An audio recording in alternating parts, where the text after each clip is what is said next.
How are we all? This wonderful, it's Friday afternoon for me. I imagine for most people it's like really late Thursday night, I guess.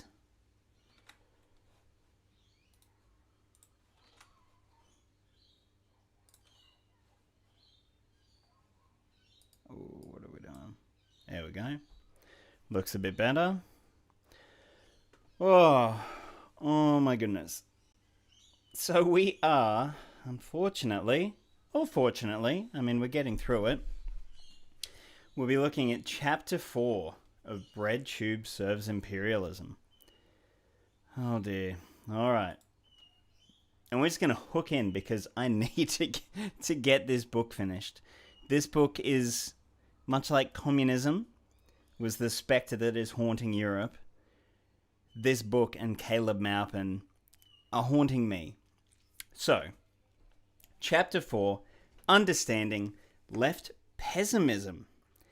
In between his videos on suicidal ideation, self-harm, and childhood trauma, Matt Thoughtslime decided...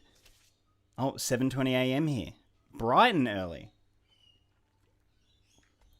Thoughtslime decided to explain their analysis of modern capitalism. When exactly do you think that they could not spend it in 1,000 lifetimes and yet they don't stop, despite the consequences? The human cost, the environmental cost, they keep going. There are only so many resources to be extracted from the earth until there aren't any left. They keep going forever, or more realistically until they can't, and at that point we are doomed. A human being intuitively understands that growth cannot continue forever. We understand the concept of finite resources.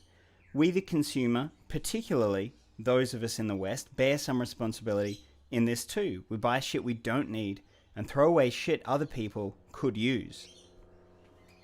Carrot mopping. That's excellent. The degrowth delusions. This view is inherently opposite of Marx's view. So is he going to go on about Malthusianism here? In Matt's view, the problem is not that capitalism is holding back human progress and creativity, but rather that it is unleashing it. No. I would say that Matt Thoughtslime just pointed out how capitalism is based on never-ending growth. That there is always going to be profits to be made because, and therefore a push for investment to be made because you're going to get some sort of dividend or profit back, which is just infinite growth, which obviously in a finite system can't happen. Lie bingo. We would not get past like 3 pages. I do have a beer though to help me through this.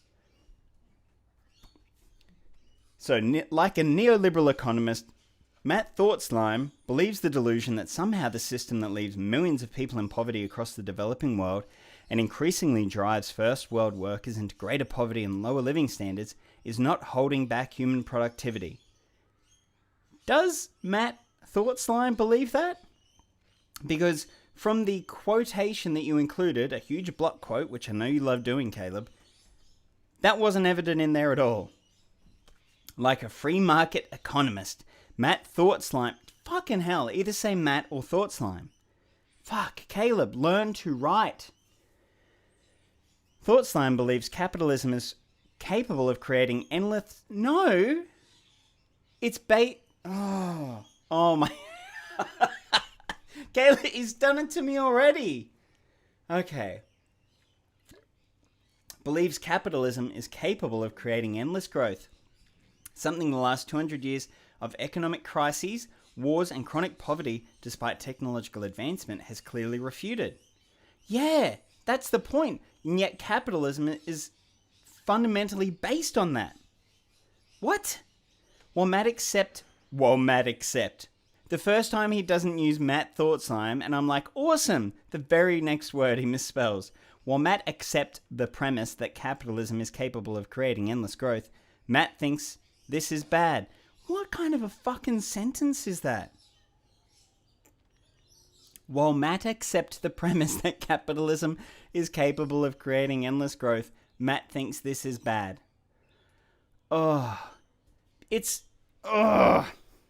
In their video championing degrowth, was it championing degrowth? I don't think so. Thought Slime argues that humans have gone too far. The problem isn't that working people are increasingly impoverished due to capitalism's inherent creation of poverty amidst plenty. The problem is that average working people have too much stuff. Fucking not it at all. I've recently been watching a lot of Kitchen Nightmares, and because I think I've pointed this out in previous streams, how Caleb's way of arguing is very much like arguing with a teenager, in that you'll say something and he goes, oh, what, so? And then just makes up some ridiculous claim that's the complete opposite. And so Gordon Ramsay, he was talking about, oh, the eggplant in this is undercooked. And the woman's like, no, it's not. And he goes, see the white in the middle? That means it's undercooked. And she goes, oh, what, so you want it burnt then, do you? And that's exactly the same way that Caleb creates his arguments. He sees something that somebody says, and he immediately jumps to, oh, so then you think, and says some out there completely wild fucking bullshit. Like, if you don't agree with Caleb 100%, you are just acting in the most bad faith manner, and you believe the worst shit possible. Caleb, calm down, darling. As American workers are seeing their wages go down, their homes foreclosed, and their children condemned to a life of student debt, the problem is that they are still too comfortable. Thought Slime anticipates an ecological apocalypse unless human consumption can be urgently reduced. Matt insists their degrowth model is not the same as capitalist austerity. Okay. Caleb, what is fast fashion? If not, a overconsumption of resources based on a capitalist profit motive. The only reason that we have fast fashion that is just being absolutely like tearing through water, tearing through resources, and just getting dumped like en masse. So much fast fashion just gets dumped. It's because of the profit motive of all of these different competing clothing garment like businesses that are trying to push out as much shit as possible so that they can get a return. What? Oh. Either he doesn't understand this, which I think for someone who's been in the game for decades is very slim chance, or he's just being purposefully manipulative. This perspective is certainly not new. Oh, is it the CIA? In 1972, a capitalist think tank based in Italy called the Club of Rome published a document called The Limits to Growth. Jimmy Carter's White House published a document called the Global 2000 Report, making similar claims. What? What claims? What was the Club of Rome? What was the document? What's the limits to growth? What? Oh my God. You can't just chuck out two things and then just be like, yeah, they're basically the same. Okay, we can play Truth Bingo. That will take ages. I agree. Doesn't he also call Mildred Skippy the Bear? I cannot wait. Is that in his streams or in this book? I hope it's in this book. This has been the worldview of many of the wealthiest and most powerful capitalists for a long time. Ah, yes. Thought Slime is one of the wealthiest and most powerful capitalists. In 1798, British economist Robert Malthus, I knew it, published an essay on the principle of population, arguing that the birth rate naturally outstrips the food supply, and measures must be implemented to stop peasants and workers from breeding. The Rockefeller family was heavily involved in the Neo-Malthusian Society, sponsoring the Birth Control League and pushing for the legalization of abortion and contraception. Okay, so those last two things are good, despite what the people that were pushing them, or some of the people that were pushing them, apparently might have thought abortion and contraception are very good things. It is the biggest capitalists, namely those associated with the free trade theories of Adam Smith and the British Empire, that have pushed degrowth. They sit at the top of the world and do not want to lose their position. Human history and progress must be ended so they can remain permanently in their winning position. They must remain poor, the world must remain poor and get poorer so they can stay rich. And that is exactly what Thought Slime was saying, has always said, still says to this day. Thought Slime, how dare you? The imperialist wars of the last 70 years have largely been degrowth operations. Are World War I and World War II not imperialist wars to Caleb? Millions were killed in Vietnam and Korea in the hopes of preventing these countries from industrializing with socialist economies. I mean, to an extent, but that's not how it was laid out, was it? The President of the United States wasn't saying, let's stop these countries from industrializing with socialist economies. They were saying, let's halt the spread of communist regimes that are sympathetic to the Soviet Union and will challenge our geopolitical hegemony. They weren't just like, oh, they're trying to industrialize. Iraq and Libya, who had used state-run oil resources to fund industrialization and development, had been reduced to poverty and chaos. Fuck. He's really gonna defend Iraq. Oh, man. He's fucked. Who's that? George Galloway. I think he was a British or a Scottish or a Welsh or an Irish. So he's from Great Britain. United Kingdom, rather.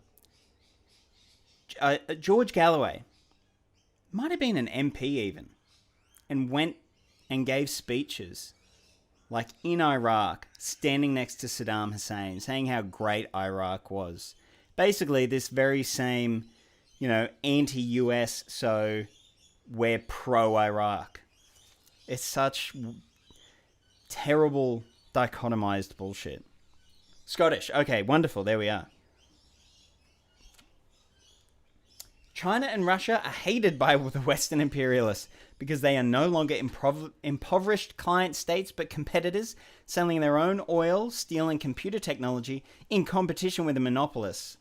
So I'm just going to say, slightly, maybe naively, underselling the incredibly complex relationship between the US and China and Russia here. But something we've come to expect from Caleb, of course. Human progress has gone too far. Stop it, screamed the Wall Street ultra-rich from the boardrooms of JP Morgan Chase, ExxonMobil, and Bank of America. What? He's just writing fanfic of what he thinks these people are like. Not only must the developing world remain poor, they proclaim, but living standards must also drop in the West. The industrial middle class that once made Western imperialist homelands so stable must be reduced to lower living standards. So here's what I don't get about Caleb. This doesn't seem like a Marxist take to me. Marx seemed to analyze the system of capitalism and identified the contradictions at the core of capitalism. He wasn't out there blaming individual people for saying, let's keep everyone poor. He was saying that this is a system which, Marx was enamored with capitalism because, it was the next mode of production after feudalism and mercantilism. He was like, wow, look at all the shit that it produces. But he also analyzed it and went, hey, and here's all the contradictions inherent to it. And here's why, these contradictions are going to come to a fore and they're going to build up and lead to communism. The next mode of production. Carrot is an Asbo with dementia. Yeah, he does not seem like he actually knows what he's talking about, bizarrely. Marxists have always opposed and dissected this fallacious logic. Friedrich Engels described Malthus's concept of overpopulation as the crudest, most barbarous theory that ever existed, a system of despair which struck down all those beautiful phrases about love thy neighbour and world citizenship. In Theories of Surplus Value, Marx wrote, Malthus's theory of value gives rise to the whole doctrine of the necessity for continually rising unproductive consumption, which this exponent of overpopulation, because of shortage of food, preaches so energetically. This theory, for its part, suits his purpose remarkably well. An apologia for the existing state of affairs in England, for landlordism, state and church, pensioners, tax gatherers, tenths, national debts, stock jobbers, beadles, parsons, and menial servants. Malthus also wishes to see the freest possible development of capitalist production, however only insofar as the condition of this development is the poverty of its main basis, the working classes, but at the same time he wants it to adapt itself to the consumption needs of the aristocracy and its branches in state and church, to serve as the material basis for the antiquated claims of the representatives of interests inherited from feudalism and the absolute monarchy. Malthus wants bourgeois production as long as it is not revolutionary, constitutes no historical factor of development, but merely creates a broader and more comfortable material basis for the old society. Fuck, dude. Again with the gigantic quotations. You do not need to include that much. Well, actually, maybe you do, because otherwise your book would be like 50 pages. Off topic, but in the random chance anyone is curious of the debate Non-Compete had with Vosh, I'd recommend checking out President Sunday's review of it to better understand that situation. So I watched Non-Compete's video. Was that released before or after the Vosh debate? Because then I didn't even realize that there had been a debate. Because from what I saw in the video, I'll say that I like Non-Compete, and I don't have a lot of time for the Vosh kind of debate bro stuff. A lot of the things that Non-Compete was saying about sophistry and the like, kind of mirrored my thoughts about that side of YouTube, and that I saw, from Vegan Gains having to go down these weird paths where now he's pro-life because it's going to be better for his rhetoric, even though he doesn't believe, he believes that abortion is morally correct, but in order to be like logically, rhetorically consistent, now he's pro-life. And I just hate that kind of bullshit. It was released before the debate was after. Right, that's interesting. Yeah, because I saw Ben Burgess post something about it, and I just went, oh, what? I also, I don't think that Non-Compete, I think that Vosh is going to win. Whatever happens, I think Vosh is going to win that debate, because Vosh is a debater, and I don't think Non-Compete is. And, this again is me being biased, because I like Non-Compete. I like American Johnson. But what is it? President Sunday. I will go and look into that, though. And we're back. Indeed we are. You missed a lot. Caleb made all these really good points with a lot of justification and evidence, and we're all very convinced of Caleb's view now. The reason I mentioned President Sunday was mainly since he looked over Luna's video, and that video as well. Yeah, right. Yeah, I mean, yeah, I'm not well versed on ML stuff, so, but I will have a look at that. All right, back to this. In his economic notebooks, Marx showed how Malthus's conception of unproductive consumers was complete. So that's not what Thoughtsline was saying. Thoughtsline was talking about overconsumption due to a push from an unlimited growth perspective of capitalism. Surely Caleb can understand that.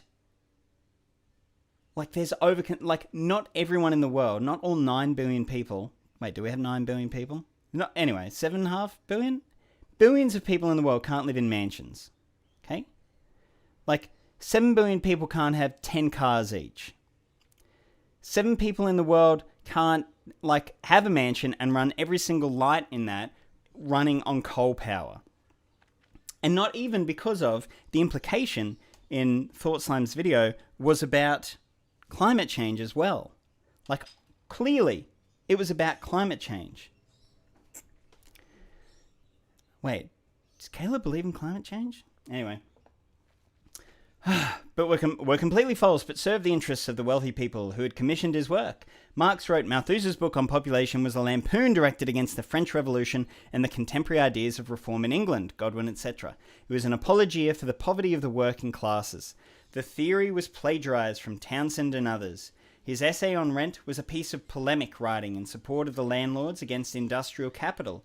Its theory was taken from Anderson. His Principles of Political Economy was a polemic work written in the interests of the capitalists against the workers, and then in the interests of the aristocracy, church, tax eaters, toadies, etc. against the capitalists. Its theory was taken from Adam Smith, where he inserts his own inventions. It is pitiable. Sorry, Caleb, but I'm going to say that can sum up your book. What is the inherent flaw regarding the logic of limited resources? This logic fails to take into account that the way human beings interact with resources has constantly been in a state of change. Across Africa, minerals are being extracted and sold at high value currently, when just several decades ago they were worthless. Computer chip technology has rendered them very valuable. The long-predicted peak oil scenario in which petroleum would run out, causing a global catastrophe, never panned out, because new methods of extracting oil from deep-sea drilling to hydraulic fracking have been invented. Oh, here we go. The current fossil fuel economy is certainly unsustainable and creating a global crisis of climate change, but the solution is moving to a more efficient and sustainable energy source, the most promising hope for which is nuclear fusion. For this reason, China and Russia have called for international cooperation for fusion research, and China has announced its intent to mine the rare isotope helium-3 from the moon. Fuck. Sorry, can I just say, I'm not in favor of mining the moon for resources. Ugh. Caleb and his validation gang believe that everyone wants degrowth in a Malthusian sense and that nuclear power is the only way forward. They paint all people as wanting degrowth. Wow. Okay, that makes a lot of sense.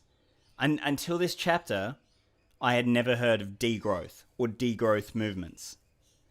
Like, when people criticize, fast fashion or overconsumption,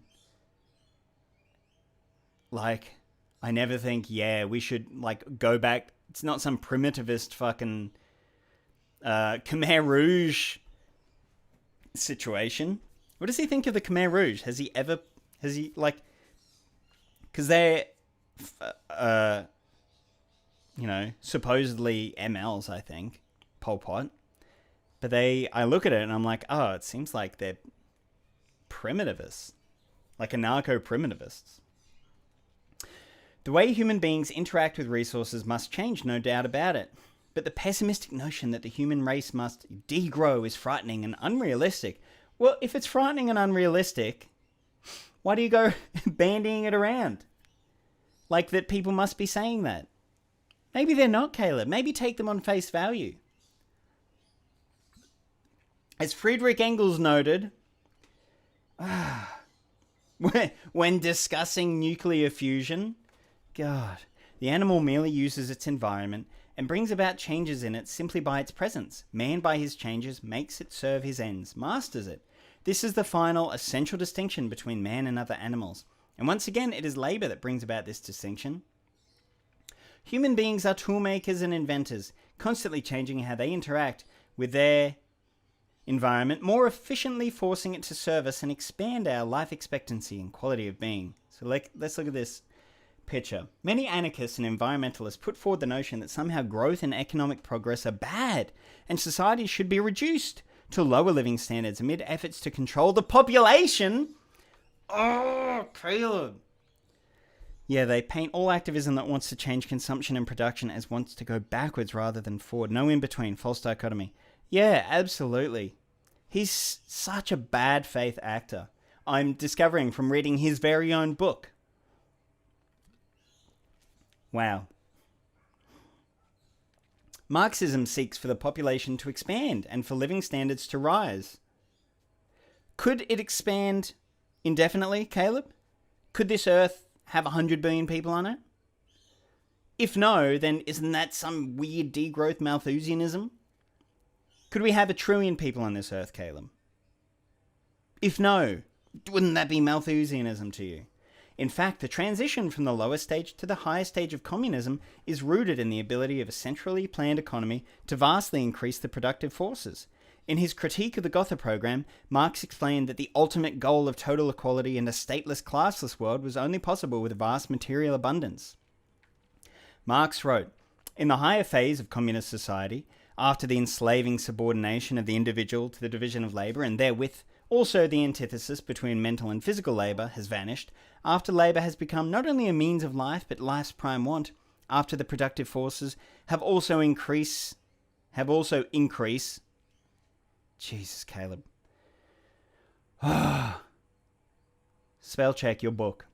With the all-around development of the individual and all the springs of cooperative wealth flow more abundantly, only then can the narrow horizon of bourgeois right be crossed in its entirety and society inscribe on its banner, from each according to his ability, to each according to his needs."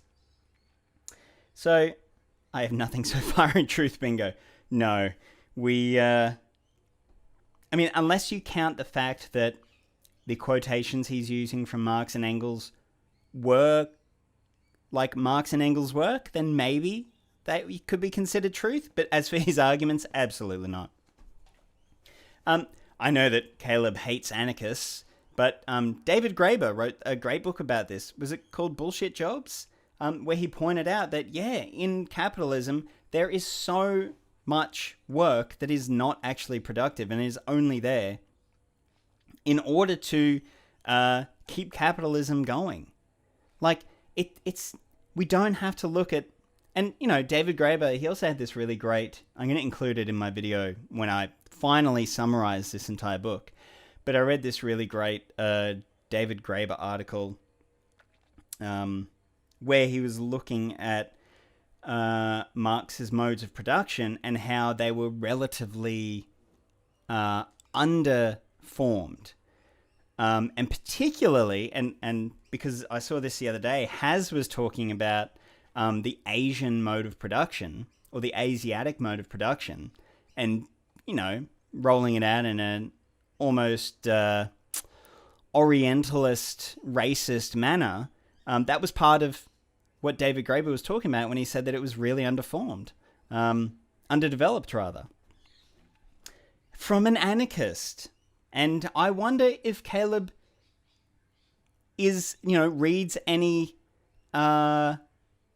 contemporary Marxist analysis or Marxist work or Marxists or Marxians, because I don't think he does. I think he has Marx and Engels, and then he has Lenin, and they're his Bibles. That's all he needs.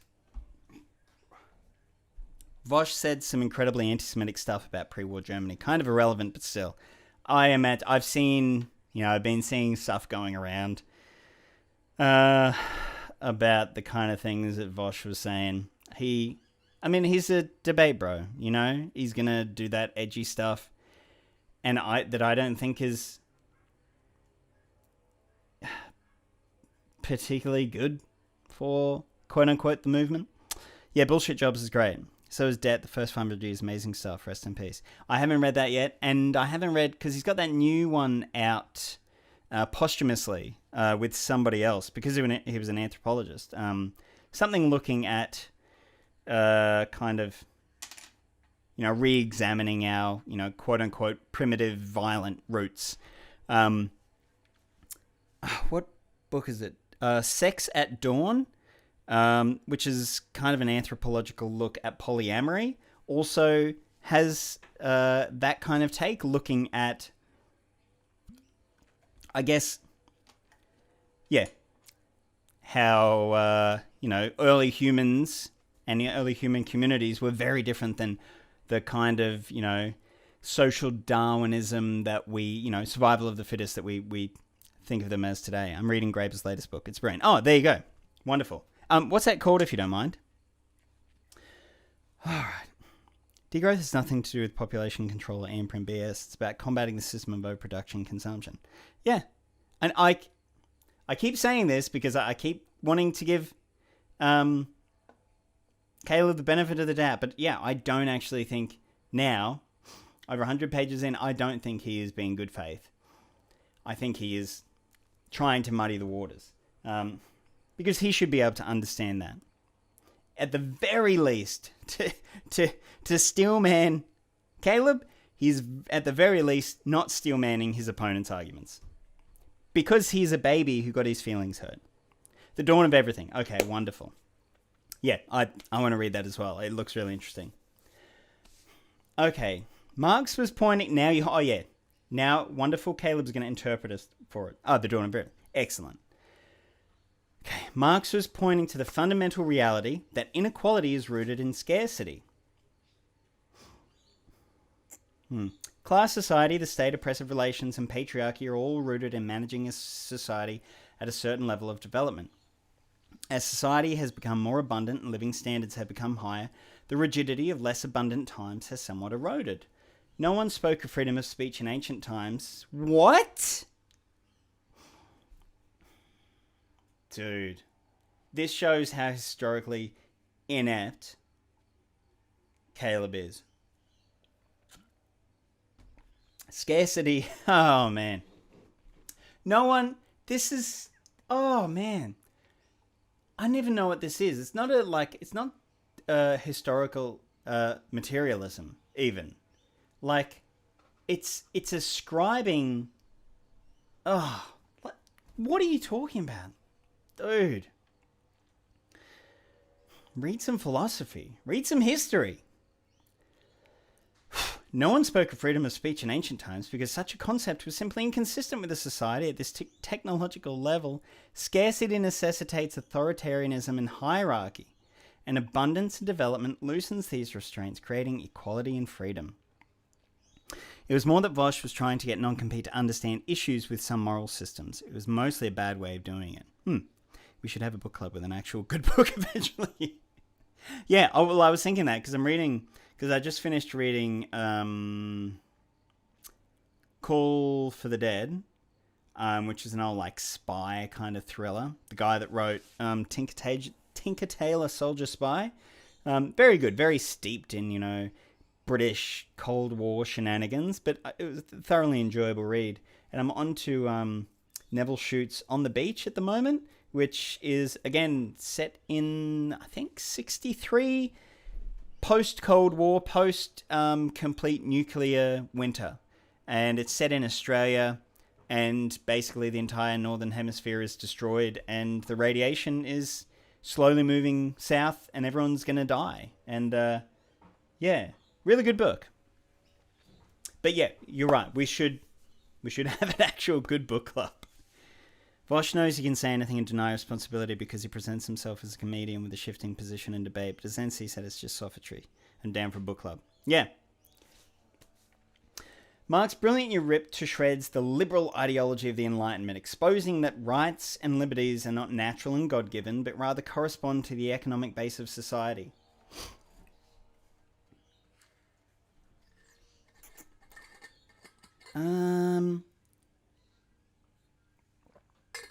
I don't know if you could make such a sweeping indictment of the Enlightenment like that. And that Marx ripped to shreds the Enlightenment. He was a continuation of the Enlightenment. Marx was a modernist. John Le Carre, yeah, that's it. Yeah, I'm going to get his next book now. It was super really, really enjoyable. And obviously the prose was wonderful as well in it. Yeah, no, Marx wasn't ripping... Oh, my God. All right, Caleb. Only by creating a society of vast abundance, totally eradicating scarcity, can total freedom be attained. And only by having rational central planning of the economy can this level of abundance be created. Is that what Marx was saying, or what you're saying? As capitalism holds back technological progress with the irrational creation of poverty amid plenty and the crisis of overproduction,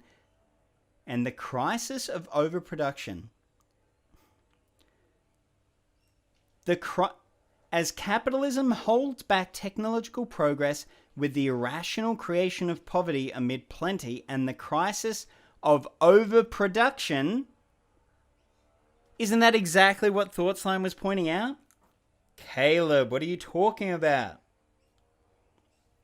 What? He doesn't even know what he's saying. It prevents humanity from marching toward the ultimate vision of a high-tech, classless society of freedom and abundance. What was I... Oh, I was listening to a video the other day by... Was it Epoch Philosophy or something? And it was looking at a Slavoj Žižek book that was talking about the continued relevance of the Communist Manifesto, and how as we've more and more progressed into kind of Internet 2.0 and Internet 3.0, a lot of the things that Marx was talking about are becoming more and more relevant.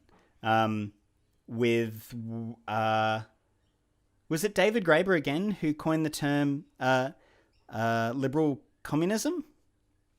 The kind of, for Google and Facebook and all of these gigantic companies now to work, they need to ensure that people have access to the internet and that et cetera, et cetera, et cetera.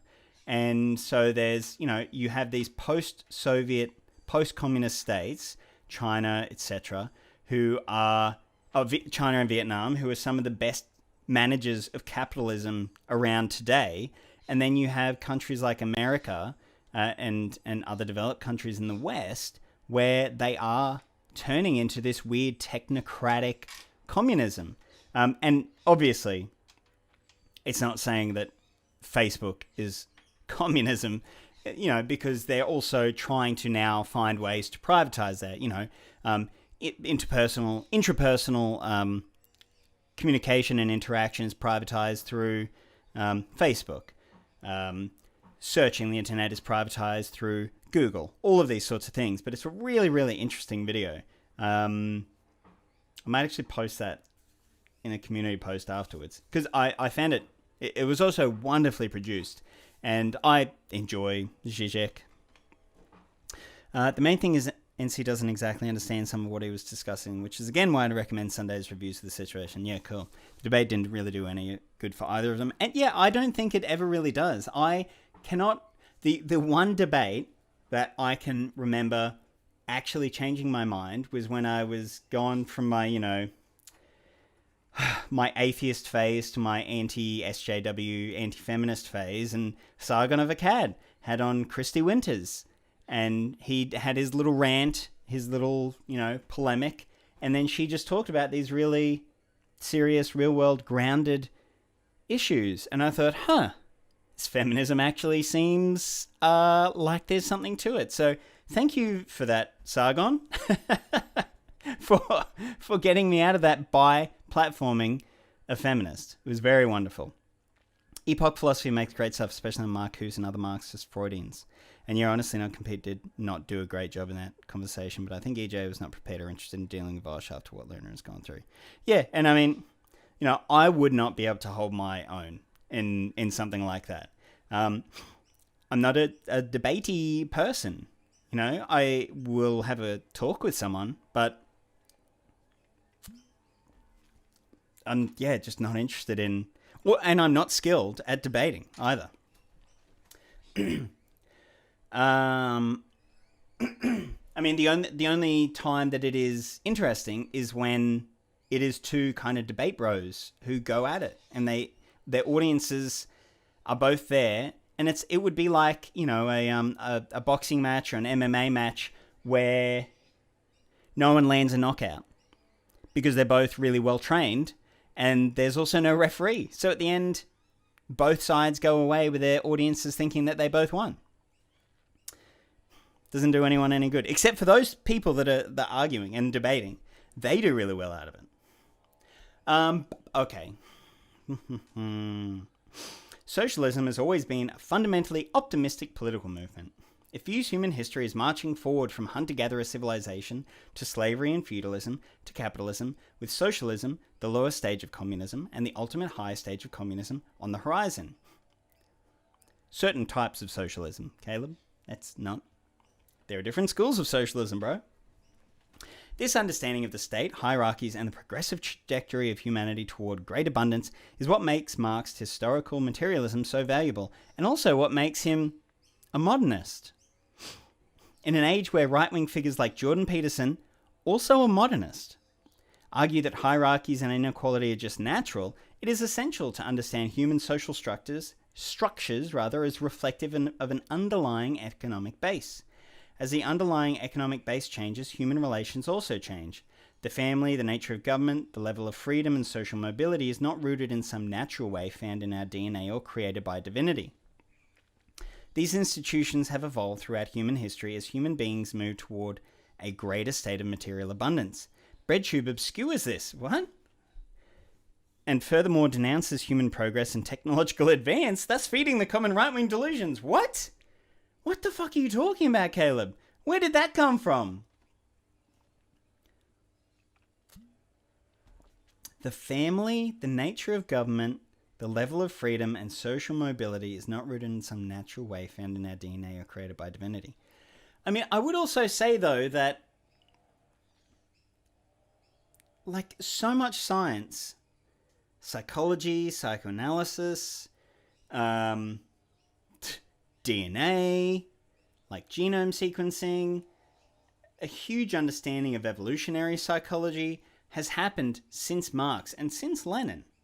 So if you're not going to include like the vast sum of human understanding, contemporary human understanding of what humans are and societies and family and all of these kinds of things, I feel like you're doing it a disservice.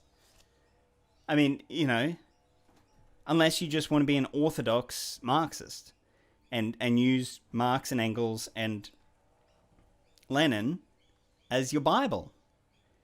Then you're fine, I guess. The agenda of the ultra-rich proclaiming that human progress must be stopped has repeatedly been inserted into the socialist movement. In the process of Bonapartism, in which capitalists utilize workers as their foot soldiers in a struggle to stabilize the capitalist economy utilizing the state, various pessimistic counter-gangs have been formed in order to hijack the passion and activism of those who would be revolutionaries. Georges Sorel's Birth Strike. God, he doesn't... He's got this weird, almost conspiracy theory view of the world. And now that he disagrees with some 20-somethings, or 30-somethings, if you're Matt, on the internet, now that he's like had some arguments with them, he has to kind of like twist everything so that they're all part of it. I don't know if anybody watched Zeitgeist. I think I watched it in about 2008 or 2007 when I was 21 in 2007. And, you know, it was this huge, big, revelatory, super secret thing of how the world really works. And it explained everything. Everything bad in the world, here's an explanation. It's all linked. There you go. And it's very easy to get sucked into it. You know, jet fuel can't melt steel beams.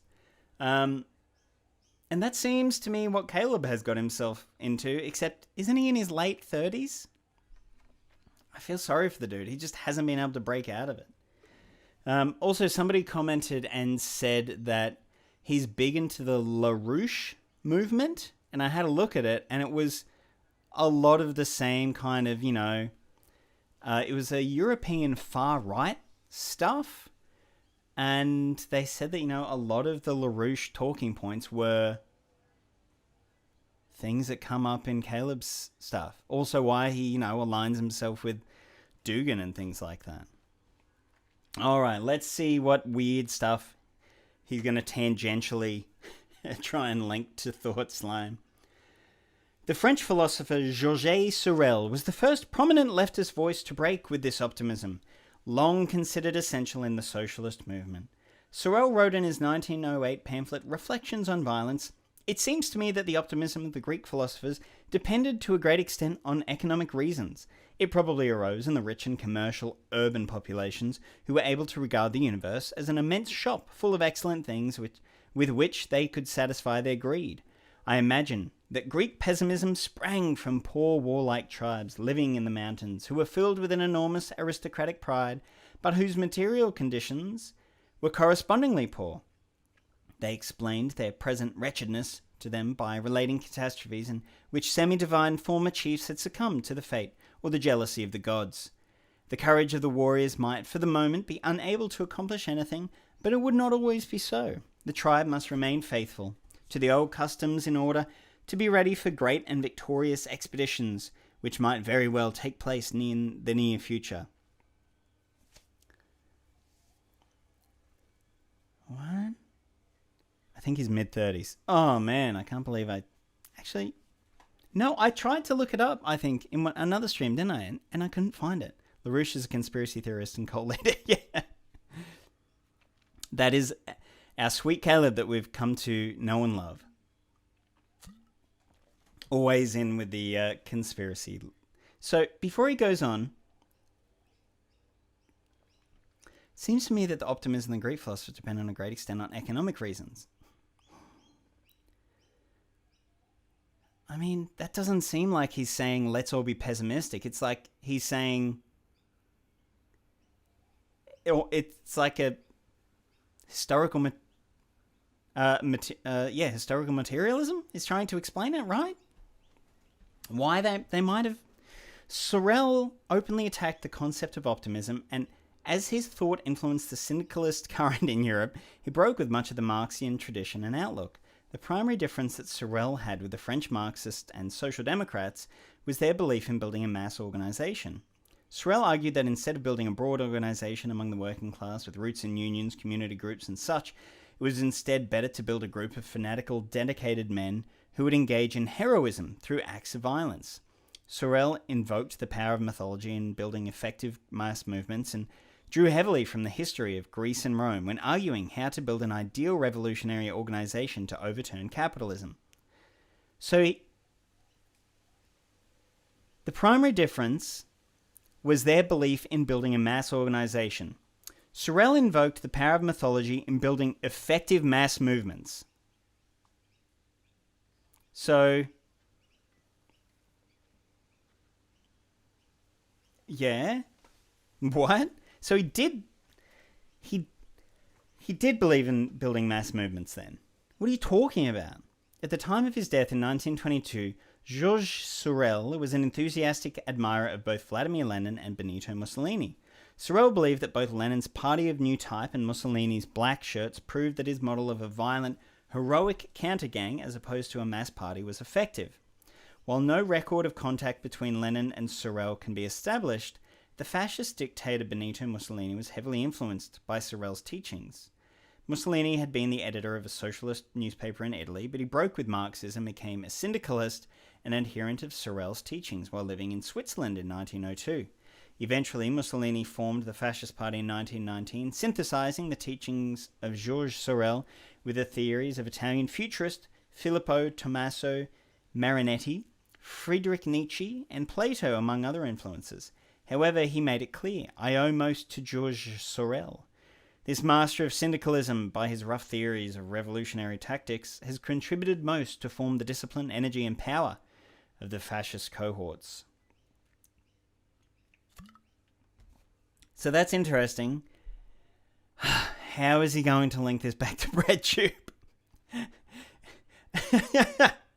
Like, this is all very interesting. I didn't know that Mussolini was influenced by a former Marxian. So that is very interesting. Mussolini's Black Shirt Gang seized control of Italy and established the fascist state at the famous March on Rome in October of 1922. The Spanish Phalangists, the fascist movement led by Francisco Franco that ruled Spain from 1939 to 1975, is also rooted in Sorel syndicalism.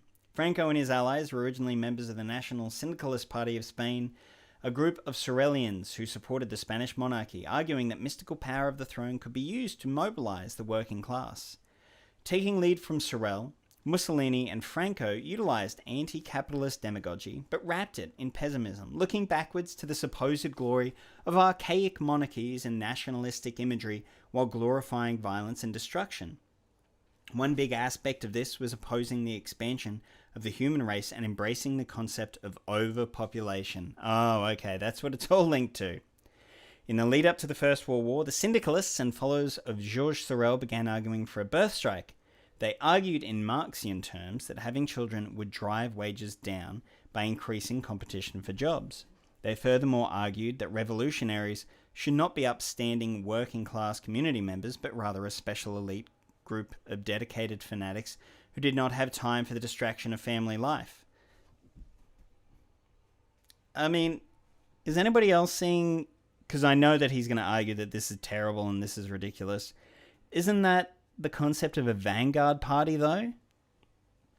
Which is like an ML position. Like Lenin was all for a vanguard party. The Bolsheviks were all about the vanguard party. Like a, not everyone, but a special elite group of dedicated fanatics. This is how I think Caleb gets people. He's well read on history, although he draws his own conclusions. He overloads people with information that is loosely linked and links it together even more so. Yeah, absolutely. Like, I have learnt a lot of new things reading this book, but they are all just weird tangents. None of them actually apply to the stuff that he's talking about. I had this about a week ago, I had this big argument with Peter Coffin on Twitter, which is very funny because he was just, they were just pushing the same old, BreadTubers are in the bed with the CIA shit. And I just started commenting like, do you have proof? Do you have evidence? And so Peter Coffin has 39,000 followers. And wow, a lot of them, I can understand pylons now. I responded to hundreds of tweets. And yeah, they'd throw things at, like Peter's followers would just throw all these weird things out. And one of them was that shit that Caleb talked about in a previous chapter of the dude that was like a psychologist or a psychiatrist and like the cult leaders, but then decultified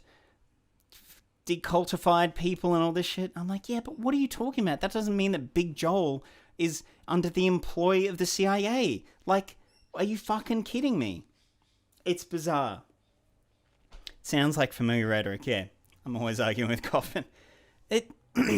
It's the same thing. You throw out a bunch of stuff and lead people to their own... or let people make their own conclusions. It's like Jordan Peterson. You say some stuff and you kind of link it, but you have that...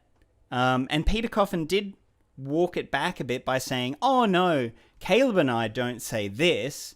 And then I found the direct quote from Caleb's book and, and tweeted it at them. And I said, here it is, and here's the page number. And they didn't respond to it, obviously. While the Marxist movement supported the right of women to contraception and abortion, it rejected the birth strike. They understood that believing poverty was due to overpopulation was a fundamental break with Marx's economic teachings. Marx had vehemently argued against the concept of overpopulation and exposed the demagogy of the originator of this concept, Robert Malthus. When Georges Sorel and his proto-fascist syndicalists proposed the birth strike, this was a component of rejecting Marx's optimism. It fit in with their reintroduction of organizing methods rooted in... just a whole page of nothing. Mystical chivalry and love of violence rather than material need and solidarity. There's one thing we can say about the Soviet Union. It did not love violence. It was wholly optimistic. Stalin was the biggest optimist. No violence. More than a century after Sorel wrote, pessimism... more than a century after Sorel wrote... fix your sentences. Pessimism flows through almost all that the dominant BreadTube voices say and do.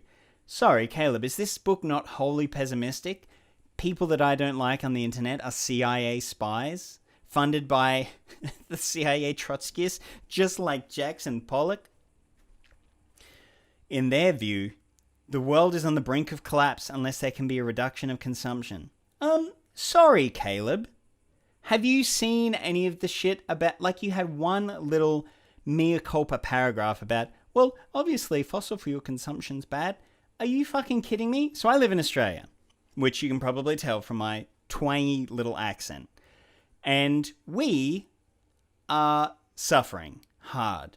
The bushfires that ripped through Australia 2 years ago now. Like, we get bushfires every year, but the ones from 2 years ago were horrific, just before COVID. Absolutely insane. And thanks to our centre-right austerity bloody government, federal government, we had no way of combating it. Our Prime Minister went on holiday to Hawaii in the middle of it. Secretly as well. And his office didn't tell anyone. And then when it finally came out, he's still being memed about it. Because these photos came out, obviously, of people, getting photos with Scott Morrison, the Prime Minister. And he's, throwing the shaka. It's ridiculous. And then he said, because he was on the phone to, a right-wing radio host, which is what he loves to do. And he said, I don't hold a hose, mate. What good would it be for me to be there in Australia? I don't hold a hose, mate. Fucking Scott Morrison. Anyway, the world is on the edge of collapse. Bro, we do need to reduce our consumption of fossil fuels and our emission of CO2 into the atmosphere. Do you not know that? The population is too large. Who has said that? Thoughtslime didn't say that. That's the one piece of evidence that you've used. One little snippet, probably 30 to 60 seconds of a video that you just wrote out. That's all that you have said. That's all that you've used. The population is too large. No, I have not seen anybody on YouTube say that, on BreadTube say that. Technology has advanced too much. Go and fuck yourself, Caleb. The pessimism manifests itself beyond merely the doomsday and hopeless rhetoric. The excessive use of profanity, the celebration of drug use. Is that because Matt talked about psychedelics in one video? Caleb, you've never been stoned, have you? It shows. The endless conversation about suicide and mental illness, that they then say capitalism is fostering, and in ContraPoints, one of ContraPoints videos, where she talks about alienation, and like Marx talked about, and how that's not so good for mental health because you have no purpose. That's one thing that I agree with Jordan Peterson about. I think purpose in your life is important, whether or not that's at your job. Obviously, it can be something else. It doesn't have to be your job, but alienation is 100% and that bullshit jobs. Like David Graeber said, most people know that their jobs are absolute bullshit. That what they're doing does not matter. It doesn't influence the world. They are just a cog in the machine. And then there is the medicalist approach to mental health. Instead of a societal approach, it's, that's an individual problem for you to solve. Caleb, seriously. Okay. The fixation on ugly and grotesque things such as feces, semen, urine, dirt, slime, self-harm, and cathartic violence all fit with this worldview. Can you give me an example of any of that? What are you talking about? The fact that Matt Thoughtslime, just fucking say Thoughtslime or say Matt, narrates sarcastic, crude videos which often condemn the concept of economic growth or fixate on mental illness-related topics, while standing in front of the image of a sewer dripping with green slime may not be an accident. No, it's because he likes the Ninja Turtles, which he explained. It looks like Ecto Cooler. And Ninja Turtles lived in a sewer, and they fought the Shredder, and they ate lots of pizza. Fixate on mental illness. I mean, I'm sorry that apparently in Caleb's revolutionary fucking political movement, you can't have YouTubers who talk about mental illness related topics. Fucking hell. Let us revisit a passage from Malthus' infamous 1798 piece, An Essay on the Principle of Population. So before I go into this, that's what, 224 years old by this point. Let's say 220 years old, or 222 years. Over 200 years old by the time that Caleb put out this book. Can you not get anything more contemporary, Caleb? Things have changed in the last 200 years. I enjoy teaching the French Revolution to my Year 11s. It is very interesting. And it's interesting to try to gather threads through, the last couple of hundred years of history in the world and how things are interconnected and how ideas and material conditions are all linked. But you can't just point to it and go, see, this explains everything. Okay, all children who are born beyond what would be required to keep up the population to a desired level must necessarily perish, unless room be made for them by the death of grown persons. Therefore, we should facilitate, instead of foolishly and vainly endeavouring to impede, the operations of nature in producing this mortality. If we dread this too frequent visitation from the horrid form of famine, we should sedulously encourage the other forms of destruction, which we compel nature to use. Instead of oh my God. Instead of recommending cleanliness to the poor, we should encourage contrary habits. In our towns, we should make the streets narrower, crowd more people into the houses, and court the return of the plague. In the country, we should build our villages near stagnant pools and particularly encourage settlement in all marshy and unwholesome situations. Holy shit. Caleb thinks that BreadTubers that are sarcastically talking about bodily fluids also apparently are pushing Malthusianism by trying to get poor people to get sick and die? This is too good. But above all, we should reprobate specific remedies for ravaging diseases and restrain those benevolent but much mistaken men who have thought they are doing a service to mankind by protecting schemes for the total extirpation of particular disorders. I'm pretty sure, Caleb, that BreadTubers, through doing streams like H-Bomber Guy playing Donkey Kong for 24 hours or whatever, or 36 hours, something out there. I have seen so much money raised for charities through BreadTube, through these people using their platforms to help. I don't think they're out there doing all of this Malthusian shit, dude. It is also worth noting that Surrealian pessimist and ex-socialist Benito Mussolini, why does he feel the need to say all those things when in this very chapter he's demonstrated that Benito Mussolini was all of those things? You could just say it is also worth noting that Mussolini. That's all you have to say there. You don't need to continually reinforce that. Yeah, he's accusing them of being eugenicists when he says Malthusian. At its very core, that is what he is doing. Very bad faith. Fuck. Carrot is a nut. Wow. He thinks that thought slime... Oh. See, I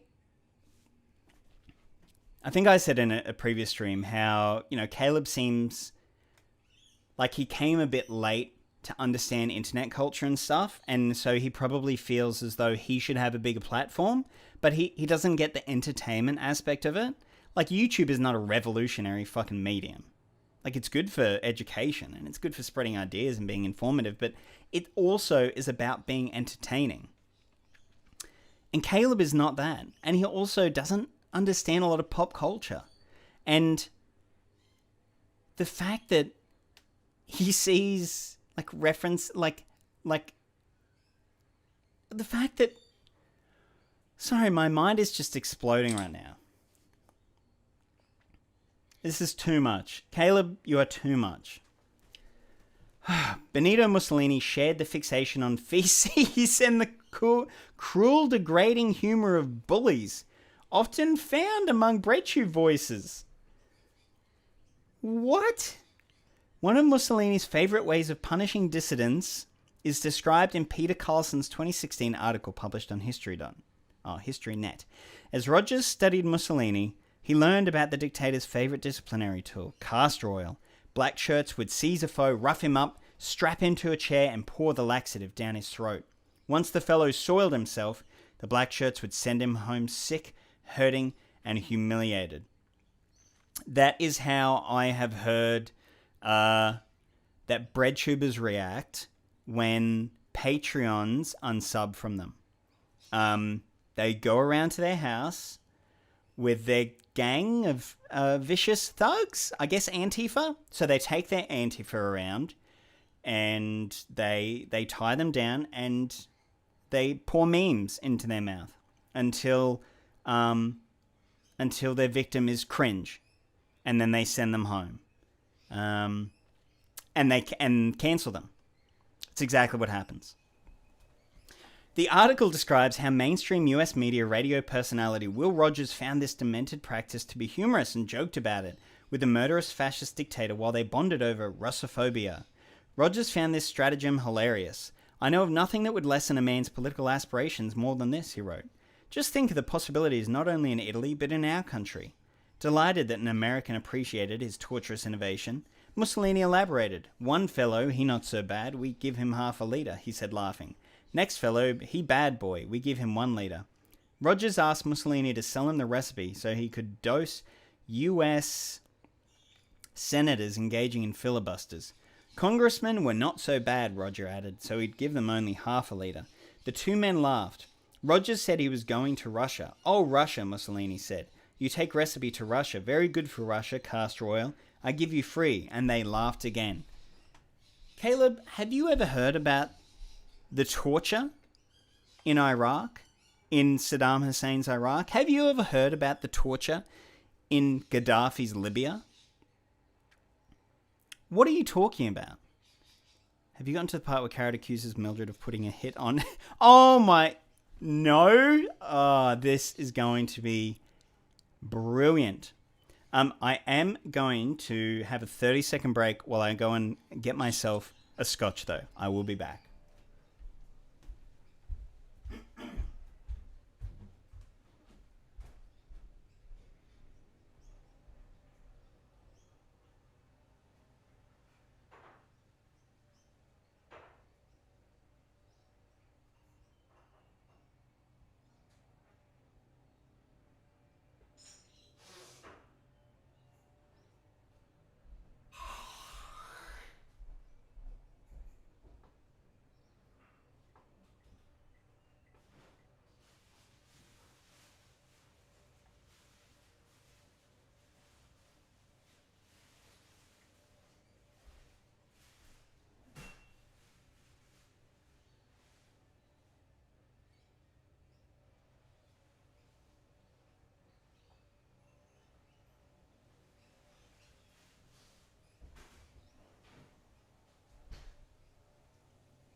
All right, I am back. Got myself a nice big glass of Johnny Walker Black. So I'm ready. All right. The pessimism also fits with another theme in Sorel's ideology, which is the power of myth. While Marxists focused on seizing power, the syndicalists rejected politics, favouring only direct activism on the job between workers and employers. Syndicalists argued that a great general strike in which all the workers of the world refused to work and seized their factories would end capitalism in one big dramatic battle. Sorel's writing argued that while this glorious apocalypse was unlikely to actually happen, the myth of it would inspire great revolutionary activism. In essence, Sorel foreshadowed the eventual emergence of postmodernism, saying truth does not really matter and that ideas, feelings, and narratives are more important than objective reality. I don't think that is postmodernism. Tell me if I'm wrong, but I don't think that postmodernism is about narratives. Isn't that modernism? Like great big narratives? What's the flavour of scotch, if you don't mind me asking? So this one, super, super smoky. I'm not wonderfully... I'm just going to look at the flavour profile. So what do we got? Johnny Walker Black flavour. I don't have a developed palate. You know, it tastes like smoky alcohol. So it says rich and tropical dark fruits with hints of sweet vanilla. Rich and...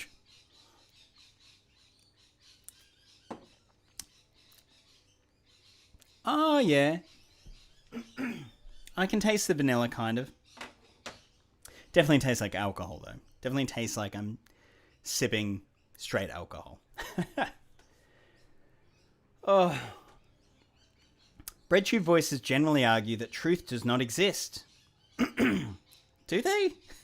And that the only positive role for revolutionaries to play is that of deconstruction, if not outright destruction. What? Thought Slime, I think it was in the Thought Slime 1.0, before he transitioned. Back in the day, the good old Thought Slime ones, like the Q and Anarchy series, there was a video called How Come Revolution, where Matt talked about reform isn't going to get us there. It's going to be important. Like, revolution is the only way to overthrow capitalism, essentially. I mean, it also just shows that Caleb doesn't really know what he's talking about when he refers to these people. He definitely knows what he's talking about when he's talking about Georges Sorel or Mussolini or that psychologist from the cults or Lenin or Marx or Engels, but it's really his only... Like, he could be a great lecturer, probably, on those people, but he can't actually apply it. This thinking follows the trajectory of anti-Marxist postmodernism, a trend directly linked to the Congress for Cultural Freedom and CIA covert efforts. He's starting to sound like Jordan Peterson, like neo-Marxist postmodernism. In the BreadTube perspective, we find echoes of George Orwell and Ayn Rand's post-World War II middle-class dystopias. In the presented view, all principles which people may give their lives to are merely totalitarian scams. All heroes who people may idealize are hypocrites and demagogues. All statues must be torn down. All states must be smashed. All hope is naive. All passion and love between people is weakness. The individual stands against the world, the rest of the human race, the vulgar mob that would take away his sacred isolation.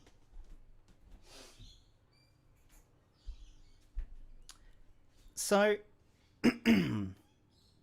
I know that... No. I mean, it's no use... It's no use talking about this stuff because it's very unclear what Caleb believes or what he... He's just makes shit up. The individual... Oh, we read that. There is no real vision of a post-capitalist world to strive for beyond start a cooperative pencil factory. Oh, dude. So instead, BreadTube voices merely celebrate the libidinal release of tearing down the current world in an explosion of rage. The glory is found in memes such as Punch a Nazi or taking gleeful pleasure in the suffering of a person deemed to be privileged. One identity politics-oriented group called Black Hammer announced that Anne Frank, the victim of the Nazi Holocaust, whose eloquent diary was published in the post-war years, was a Karen. The group has announced it intends to burn copies of the Diary of Anne Frank as a fundraiser for its efforts to build a city in Colorado in which no whites are permitted. Is Black Hammer Thought Slime? Is Black Hammer ContraPoints the literal people that you have an issue with? Like, the fact that he says all of this shit to make this huge big case, and then when it comes to giving justification, says they want to start a cooperative pencil factory, punch a Nazi meme, and then some weird group that wants to build a no whites permitted thing and hates Anne Frank. What? I've been saying for a while he's the left's answer to Jordan Peterson. Sexual freedom and left pessimism. Sexual frustration seems to be a big component of left pessimism, as its most infamous recruit demonstrates. Infamous recruit? How does that cult have correlation? Yeah, what? Absolutely. Margaret Sanger was a primary financial backer of the industrial workers of the world and was a leading figure in the Socialist Party of New York City.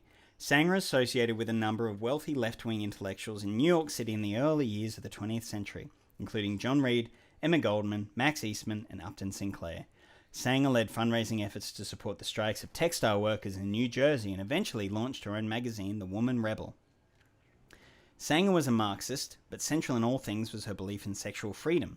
Marxism promised to liberate women from patriarchy and thus create a world of free love in which sexual desires would no longer be restrained. And this seemed to be the primary appeal of left-wing politics for Margaret Sanger. The slogan frequently used in her publication was "No gods, no masters," a phrase that remains popular with anarchists. Wow, Caleb, it's almost like people can have different values and different purposes in life.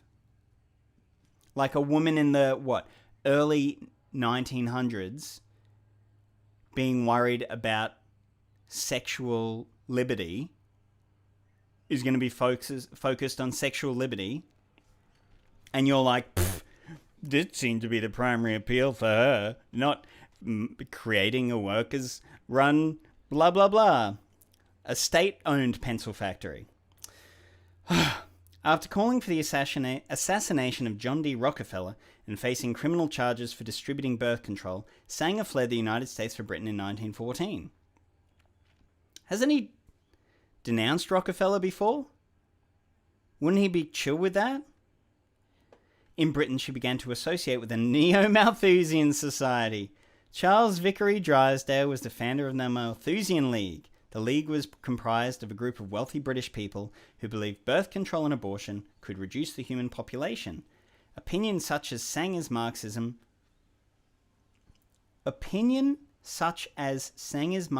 began to fade.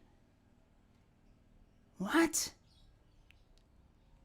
Caleb, get a proofreader! Following the Russian Revolution of 1917, the Soviet Union did not become the free-love paradise of sexual liberation she had hoped for. Revolution betrayed, maybe? Ooh, you hate Trotsky. However, Sanger's new friends in the British Neo-Malthusian Society were fully committed to legalizing birth control and abortion, as well as promoting pornography. Okay, not gonna lie, that sounds sick.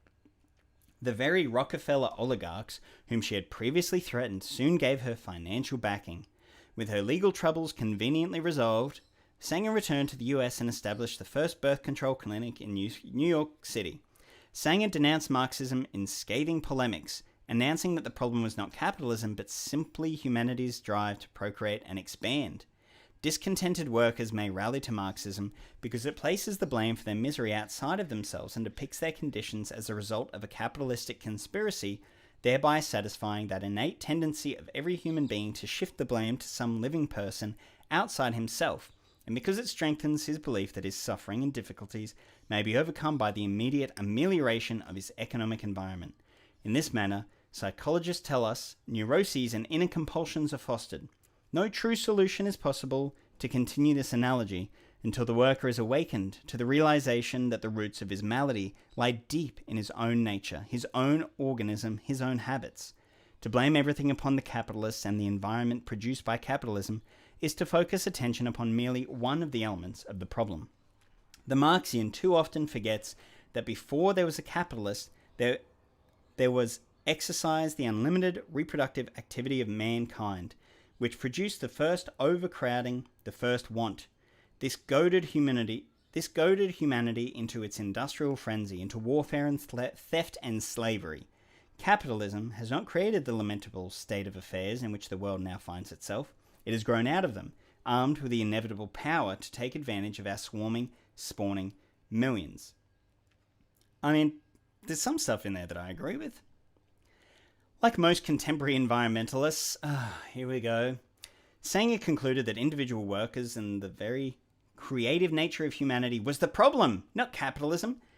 The way that he frames things like that, like the creative nature of humanity was the problem. People aren't saying that, bro.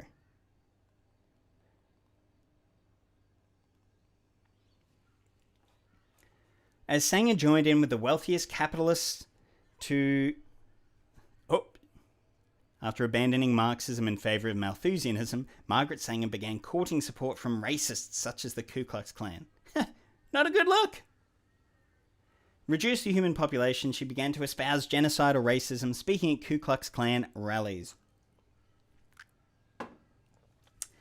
Lothrop Stoddard, one of the most outspoken eugenicists and white supremacists of the 1920s, served on the American Birth Control League's national board. In personal correspondence, Sanger talked of the need to cultivate black ministers to promote birth control, and passingly admitted some rather horrific intentions, writing, "We do not want word to go out that we want to exterminate the Negro population, and the minister is the man who can straighten out that idea if it ever occurs to any of their more rebellious members." In 1921, a speech from Margaret Sanger specifically condemned working-class and low-income people for being religious and having many children, proclaiming, "There is no doubt in the minds of all thinking people that the procreation of this group should be stopped." Like Catholics? When the Great Depression hit and mass hunger and starvation took place across the United States, Sanger's former comrades formed hunger marches and unemployment councils demanding economic relief. Chanting "work or wages now," the Communist Party forced the Roosevelt administration to create the Works Progress Administration, Social Security, and unemployment insurance. Sanger doubled down on her position, blaming the economic crisis on overpopulation and condemning efforts to feed the hungry masses. Man, I can't believe for all this time I've been subscribed to Margaret Sanger and been watching all of her videos on BreadTube, only to find out that she's a Malthusian.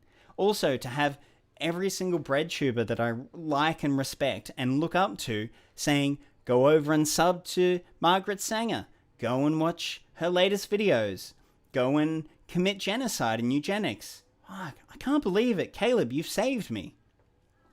Sanger's book, The Pivot of Civilization, condemned helping the poor, saying that doing so encourages the healthier and more normal sections of the world to shoulder the burden of unthinking and indiscriminate fecundity of others, which brings with it, as I think the reader must agree, a dead weight of human waste. Instead of decreasing and aiming to eliminate the stocks that are most detrimental to the future of the race and the world, it tends to render them to a menacing degree dominant.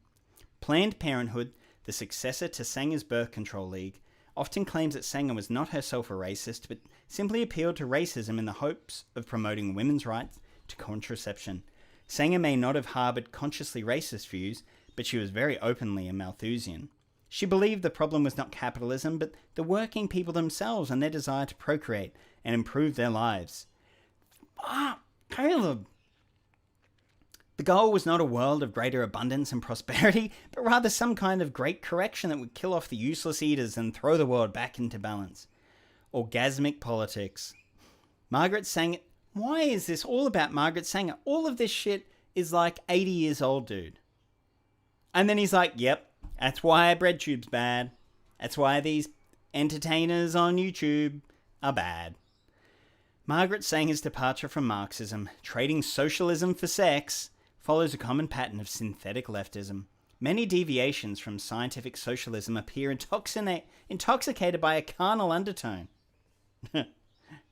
You not getting laid recently, Caleb? Rather than seeking a healthy society of sustainable growth and human progress, the goal is a cathartic explosion of destruction and vengeance. At the time feudalism was toppled in Europe, the Roman Catholic Church was obviously a primary target of the emerging bourgeois revolutionaries. However, many of the mercantile capitalists and conspiring rationalists embraced pre-Christian European religions and mysticism rather than science. Pantheism, sun worship, Odinism, and the alchemical tradition was popular among the anti-feudal revolutionaries who often organized themselves into secret societies like the Freemasons or the Bavarian Illuminati. In the mid-1800s, as the new leisure class of capitalists with lots of free time was created, a trend of rightly called salon culture came to dominate intellectual circles. He hates intellectuals. I love it so much. Does anybody know what he did at university? Was it like journalism or something?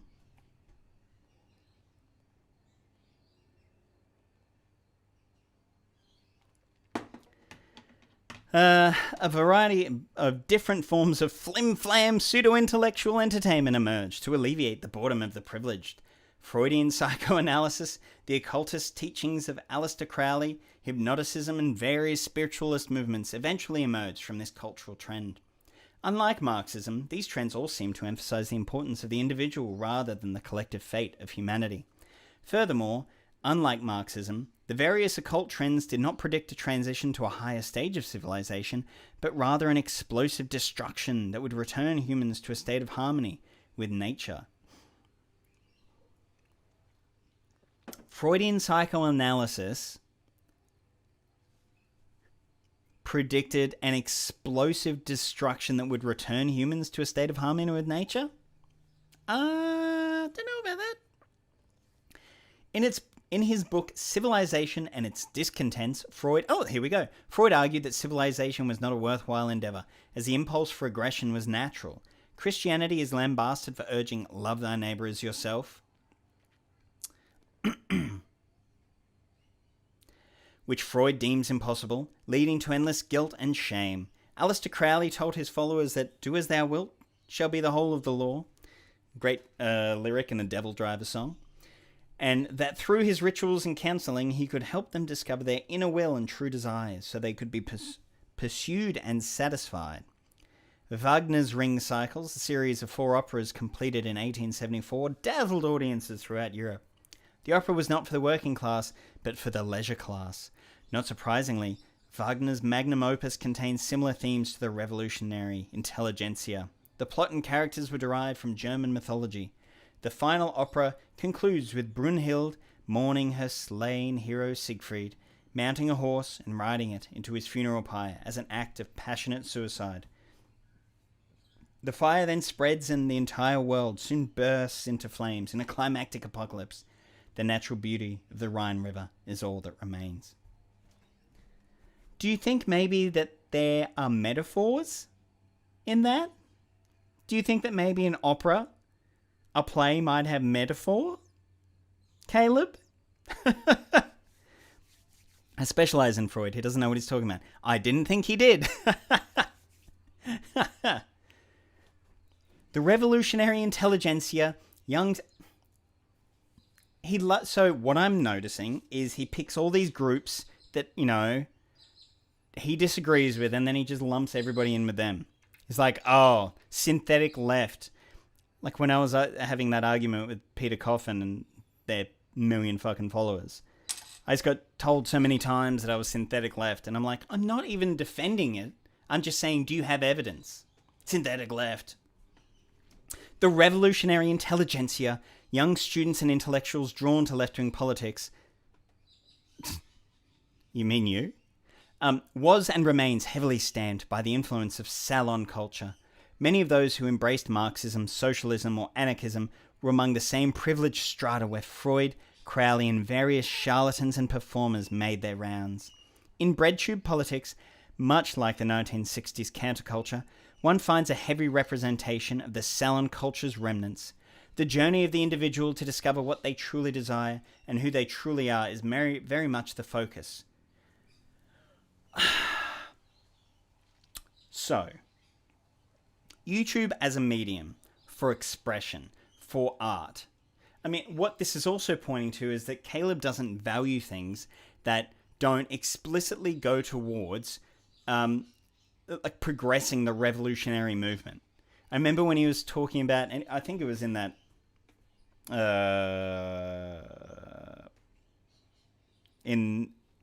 Thought Slime's response video to Caleb, and Caleb was talking about Jackson Pollock and blah blah blah blah blah, completely discounting the vast, like, the weight, the huge variety of like artistic movements, and just being like, oh, Jackson Pollock like just painted some shit. That's what Paul Joseph Watson would say about Jackson Pollock. The fact that the fact that Caleb and Paul Joseph Watson had the same view on all of that stuff is worrying. Like, just getting rid of like art history, art theory, the different progressions, the different ways of like personally expressing yourself. None of that is valuable to Caleb, because what these people should be doing with their platforms is they should be reading Marx, reading Engels, reading Lenin, getting people to join the Communist Party of America or whatever he wants at the moment, whatever him and Haz are trying to do. That's all that he values his entire life. Like, what movies does Caleb like? He probably doesn't even watch movies. From what I'm seeing, he cannot value anything that is not like his fundamental Marxist-Leninist belief. I can't imagine him doing anything except talking about Marx. And then people are like, wow, dude, you're boring as hell. Google claims Carrot studied philosophy at Baldwin Wallace. Philosophy, interesting. He didn't do a good job. Sorry, another source says Carrot studied history. Again, I would say he didn't do a very good job. I need to smoke more weed for this. Yeah, that's even worse. The fact that he has either studied philosophy or studied history, man, if he is a historian and he doesn't understand like source analysis and evaluation and doesn't cite sources and doesn't provide justification, shows just how full of shit he is. If he has been trained in that and then hasn't done that, ooh, another nail in the coffin. We're still going. The fulfillment of sexual desires and liberation from restraints on sexual impulses, as well as impulses toward aggression and resentment against authority, is also central. Is it? Would you give us some evidence? But also, dude, like, fuck yeah. Fulfillment of sexual desires and liberation from restraints on sexual impulses? Yeah, that's cool. There is a condescending fascination with primitive cultures, believing they are somehow purer than the modern world corrupted by technology. Is that because Thought Slime has talked about the Wet'suwet'en people and their struggle against like the pipelines in Canada? That's all I can think of. A condescending fascination with primitive cultures. Ugh, that's a bit gross, Caleb. No one said he went to class. He was too busy working that sandwich shop for a summer. While efforts to conceal it have largely been successful, the age of information technology has allowed the US public to see more clearly that the occultist, apocalyptic, hypersexual, and pantheist tendencies are very much alive among the ruling elites of American capitalism. Let's have a look at this picture. Among the rich, mystical rituals and occultism remain popular. Many prominent political and business figures in the United States gather at an exclusive nude resort called the Bohemian Grove in California. Caleb, is that from like the 1950s? I mean, why don't you talk about Jeffrey Epstein and how clearly the rich, powerful ruling elites are doing some shady shit and being protected? That's way juicier and way more contemporary than this grainy black and white photo. Oh, man. It's like talking about like a Skull and Bones thing from the 50s and being like, oh, they all like kissed a pig. US politicians and business elites are part of secret societies like the Order of Skulls and Bones.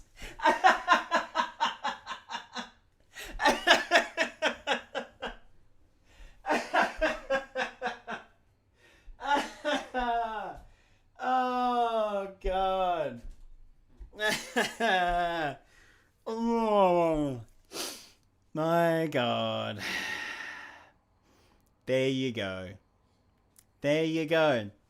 I've nailed it. I have Caleb Maupin down to a T. Oh, and they gather in nude resorts like the Bohemian Grove. Al Gore and many prominent figures in the Democratic Party received spiritual advice from Marilyn Ferguson, an occult guru based in Southern California who published a bizarre political screed called The Aquarian Conspiracy in 1980. The book calls for a mass spiritual awakening.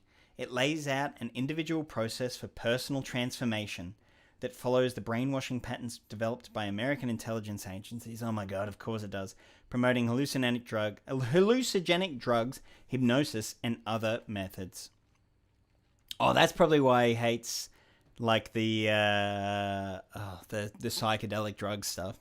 His father is a finance banker. He traveled with him in South America. That's how he got his delusional wisdom about the poor of the global South. Ugh, that's gross.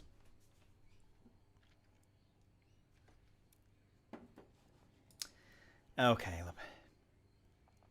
Ferguson describes California as the center of her conspiracy and lists several CIA-linked academic think tanks such as the Stanford Research Institute as being on board. Okay, I'm not pro-CIA.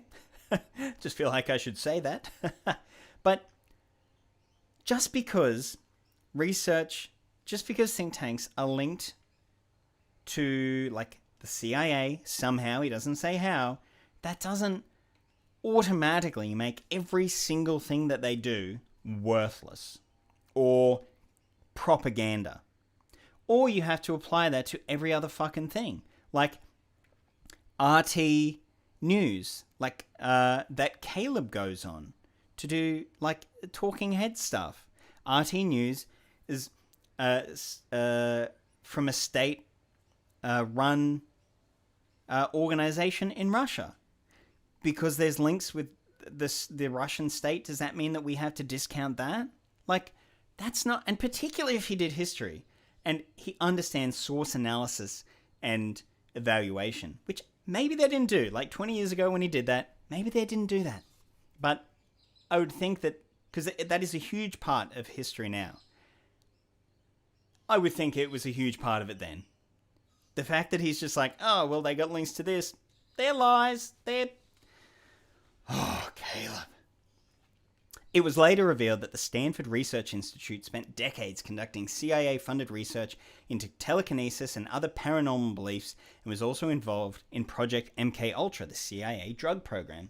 1, yeah, I've read The Men Who Stare at Goats.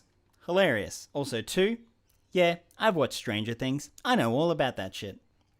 The pessimism, sex obsession, anti-growth politics of BreadTube clearly have deep roots. No, that is not clear. You have not made a case for that, Caleb. You have said a bunch of trash, and you have not proven anything.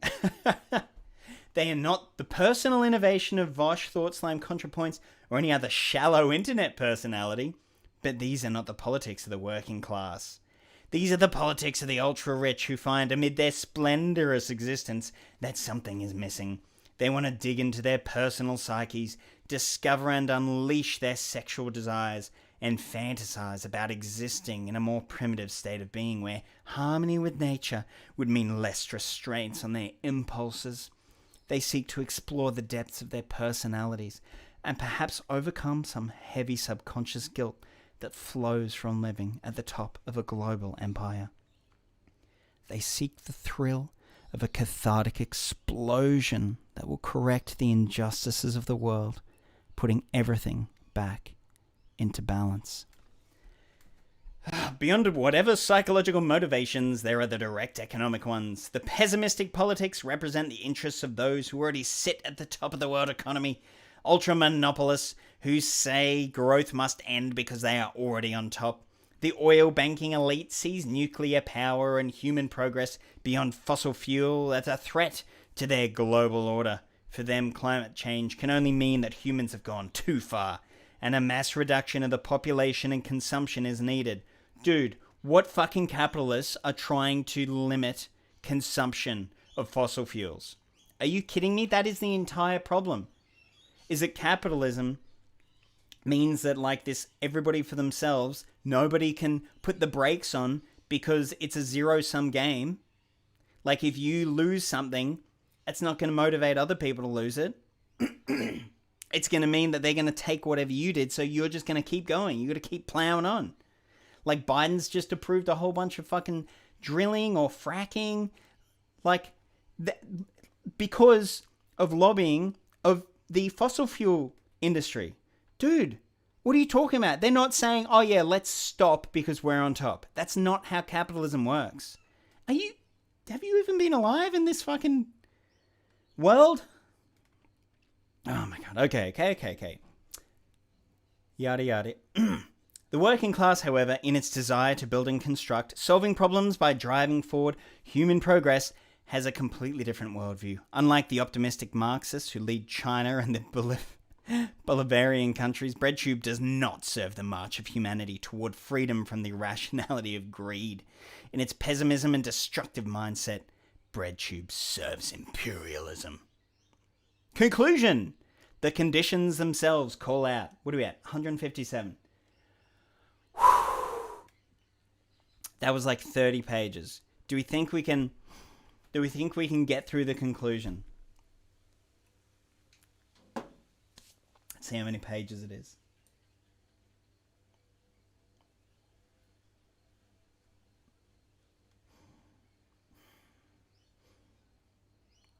Oh god.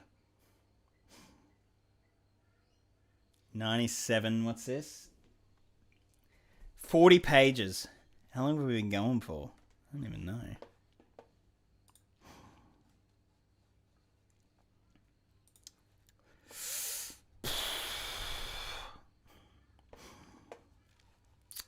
Yeah, I reckon we can do it. Alright, we're going to do it. Then I'm done with Caleb. Conclusion, the conditions themselves call out. Louis Bonaparte's regime that seized control of France in 1851 did not work to bring the working class to power. Its aim was to stabilize French capitalism on behalf of one section of the capitalist class. Karl Marx described the coalition the military dictator built for himself. I'm here for it. Excellent. We are going for it. Marx wrote, on the pretext of founding a benevolent society, the lumpen proletariat of Paris had been organized into secret sections, each section led by Bonapartist agents, with a Bonapartist general at the head of the whole. Alongside decayed roux, with dubious means of subsistence and of dubious origin, alongside ruin and adventurous offshoots of the bourgeoisie, where vagabonds, discharged soldiers, discharged jailbirds, escaped galley slaves, swindlers, mountebanks, lazarons, pickpockets, tricksters, gamblers, pimps, brothel keepers, porters, literati, organ grinders, rag pickers, knife grinders, tinkerers, beggars, in short, the whole indefinite disintegrated mass, thrown hither and thither, which the French call la bohème.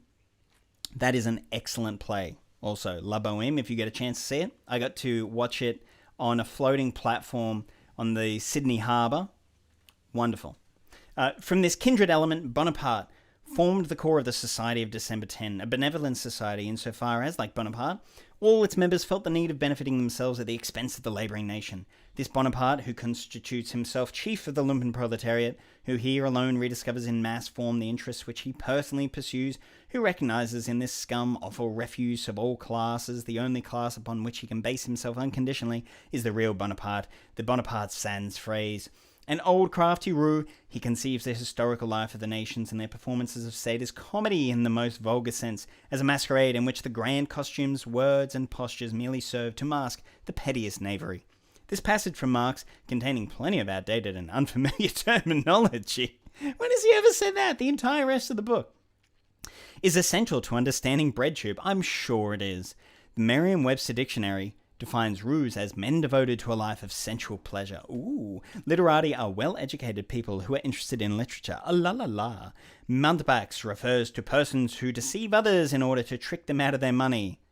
You mean people that buy your book? Lazzaroni is an Italian term referring to the desperately poor, organized into gangs, often described as street people under a chief. When Marx describes this, the whole indefinite disintegrated mass thrown hither and thither, which the French call la bohème, it can easily be understood that what he describing is counterculture, bohemians, elements. Anyway, Marx describes this counter-gang amassed by Louis Bonaparte as benefiting themselves at the expense of the labouring nation. This lumpen proletariat, according to Marx, is separate from those who lay the basis of the communist revolution. The proletariat, the class with nothing to lose but their chains and the world to win, who sit at the centre of the Marxist narrative of world history, are not organ grinders, pickpockets and literati. Rather, they are the broad masses, the working class. The real proletariat are the millions and millions of people who spend their days working in order to pay their bills, feed their children, and hopefully retire in old age. The proletariat are not grifters, leeching wealth from the society around, but rather the class that produces the wealth with their labour power. Oh, dude, are you going to say that people that get like Patreon are leeching wealth? When looking over BreadTube's various personalities, we can clearly see modern incarnations of the elements Marx describes in the coup d'etat assembled by the original Bonapartist. It appears that in order to beat back Donald Trump and the rebellion of the new right, Biden assembled his own Society of December 10th. Amongst its ranks we find roux, Vosh, literati, contrapoints, mountebanks, thought slam, Lazzaroni, no one apparently, vagabonds, no one, and discharged soldiers, Antifa. Yes, all Antifa were in the US military.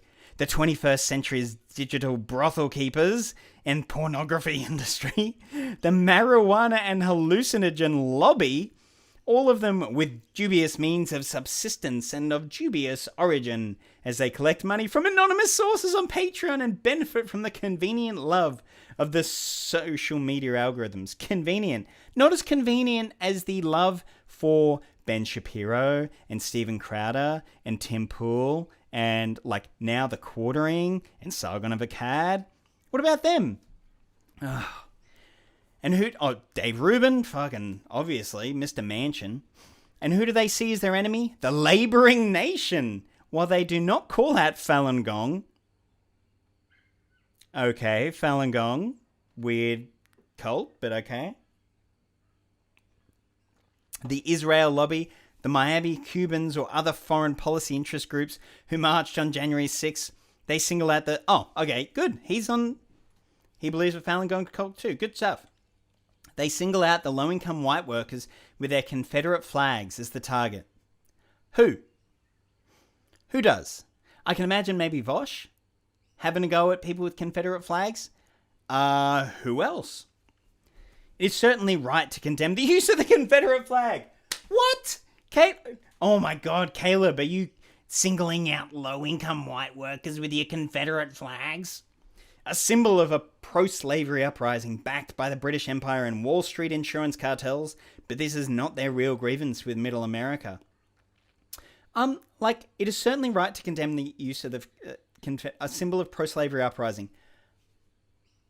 But couldn't you, with a material analysis, look at the South and that the North was more technologically advanced while the South's capitalism remained heavily dependent on slavering. Their mode of production was less advanced.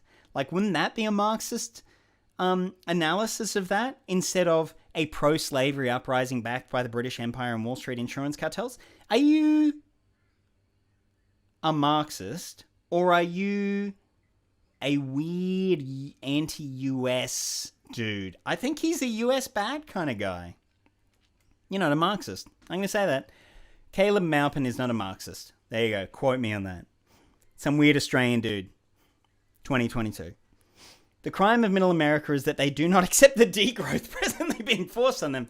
They do not accept their kids dying from opioids and being locked in for-profit prisons facing a lifetime of low wages. Oh yeah, all things that BreadTube has not talked about. They do not accept the factories closing down and good-paying jobs disappearing as we transition to a global low-wage economy. That's outsourcing because it makes sense for capitalist owners to outsource to other countries. The opioid epidemic is because it makes sense for giant corporations to push their opioids, their product, on the masses in order to generate a profit. I think nut sums it up better. Yeah. Non-Marxist nut, who apparently is against nutting. They do not accept the idea that also, sorry Caleb, but don't you dare fucking talk for the working people. Like, one, the proletariat, very complex issue nowadays. More than ever, it is very complex. And you cannot fucking talk for them like this. You demagogue. They do not accept the idea that they, the working people, are merely evil, privileged Euro settlers who deserve to be poorer as retribution for historical and ongoing injustices. They do not accept that Silicon Valley should rule over all society, determining what ideas are and are not acceptable in the discourse. Who on the left is saying that? They do not accept the postmodernist commandment that Jesus Christ and his teachings of kindness and brotherhood should be replaced with academic moral relativism. Aleister Crowley's do as thou wilt or Ayn Rand's virtue of selfishness. Is Caleb a Christian? Is he pro-Christian? So I don't know if anybody knows the Golden One on YouTube. I followed him for probably a decade, and he's obviously gone or exposed himself as way far right. But I cancel me for this. I still have a soft spot for him. But so much of this rhetoric is his shit. Like, he will twist stuff about like climate change to be, oh, so what you're saying is the evil Europeans, the white men can't drive cars, and it's like, where did you get that from? Apparently, Caleb is from the same school. They do not see human solidarity as inherently totalitarian and fascist. They do not see the celebrated individualism of a few lumpen content creators who are triggered by class struggle rhetoric and popular will as worthy of holding back all humanity's dreams of a better future. Caleb came up as a preacher. Like, do you mean that as in like a rhetorical, political preacher, or actually as a like an Occupy Wall Street anti-globalist kind of preacher?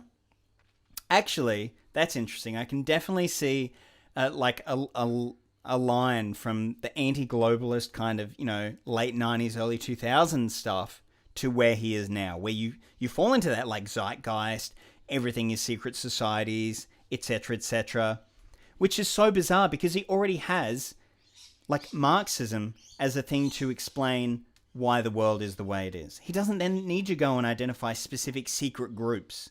He can just say, yeah, it's the system that makes all of this stuff. It's not individual bad actors that are like trying to destroy humanity. I guess that doesn't fit for him. Let us be reminded of Lenin's famous essay, Imperialism and the Split in Socialism, where he ripped to shreds the social chauvinists who dominated the various social democratic parties of the world, but ended by urging genuine revolutionaries not to abandon their task. Neither we nor anyone else can calculate precisely what portion of the proletariat is following and will follow the social chauvinists and opportunists. This will be revealed only by the struggle. It will be definitely decided only by the socialist revolution, and it is therefore our duty, if we wish to remain socialists, to go down lower and deeper to the real masses.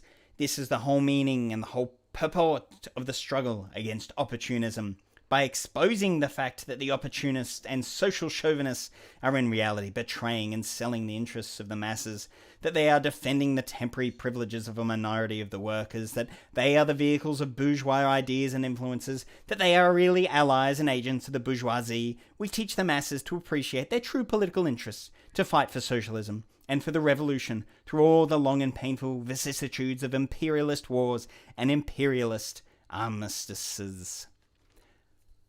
Or is Caleb so ensconced in all of this old rhetoric that he can only apply it to now. He has to take all of this old stuff, all of this Lenin, and apply it to now and say, oh yeah, that's exactly like in the 1920s, or that's exactly like in the 1850s, like Louis Bonaparte. It's exactly like Napoleon's grandson.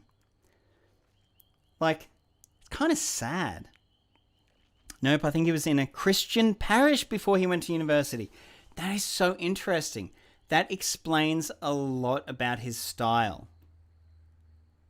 It explains a lot about his speaking, his oratory style as well, where he speaks like this and will kind of draw things out, and then he'll bring it like... That's so interesting. I'm definitely going to look into that. The golden one is really funny if you ignore the fast shit. I live in Denmark. Sweden seems to produce quite a few of these nuts for some reason. Yeah, like, is it the Swedish... Is it the Swedish Democrats? Is that the... It seems like such a benign name, but I think the Sweden Democrats, or Sweden Democrats, that's the like weird nationalist party, right? Parish, sorry. Yeah, no, that Christian thing, that is an interesting angle. The broad masses of Americans are full of anger and ripe for rebellion against the same forces from which China, Russia, Nicaragua, Cuba, Venezuela, Vietnam, Iran, Syria, and many other countries have already broken free. The ultra-rich class of multinational oligarchs and their Great Reset... Fuck off. No, Caleb. You conspiracy nut. Great Reset. You reckon Caleb's vaccinated? Yeah, the Sweden Dems. Yeah, okay, Sweden Dems. I thought it was the Sweden Democrats. The Great Reset would destroy the lives of the American proletariat and drive it down to third world conditions, or to facilitate the high-tech, low-wage economy that no longer deems their labor power to be valuable. Now, I think this stat was from about 10 years ago, but... No, it was... at the start or the end of Obama's presidency. It's only 8 years difference. 1 in 6 children in America were living below the poverty line. Like, what is Caleb talking about here? What does he think the proletariat is? What does he think the working class in America is? They are already suffering. They're not out there being like, oh, if we can just fly a Confederate flag. I don't even know what the fuck he... When has he ever talked to a working class person? They're the ones Tim Pool did. Oh, yes. With, who was that? Yeah. At, Monsmo? That Tim Pool thing?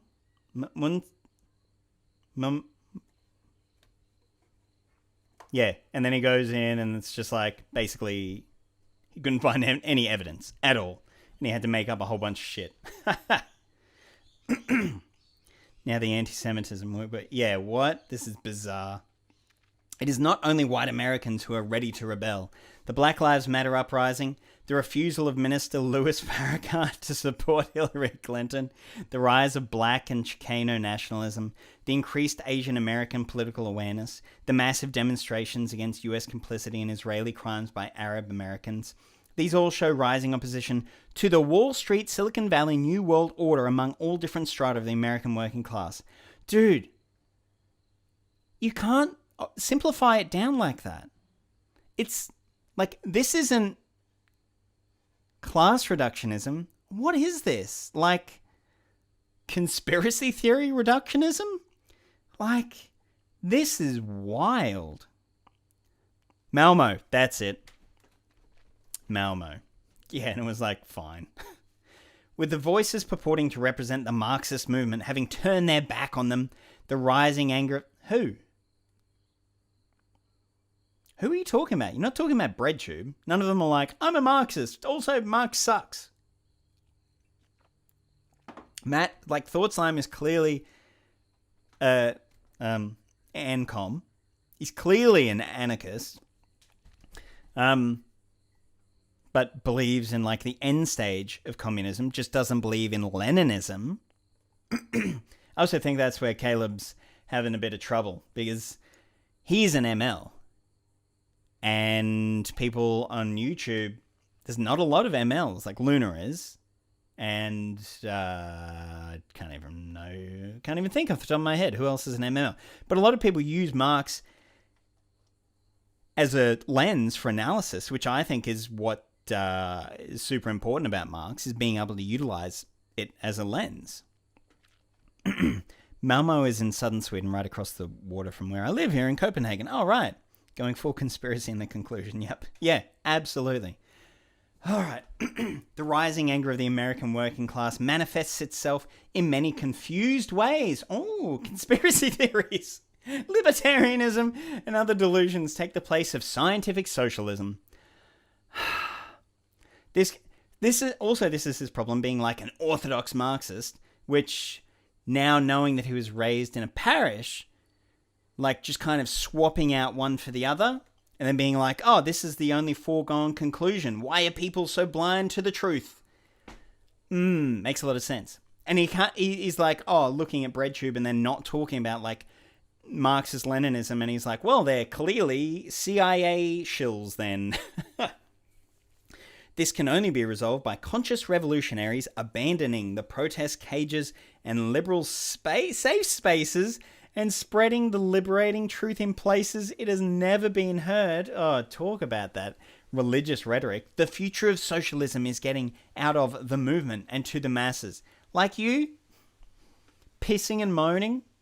Carrot is an ML. He's NUT Nazbol unhinged twerp.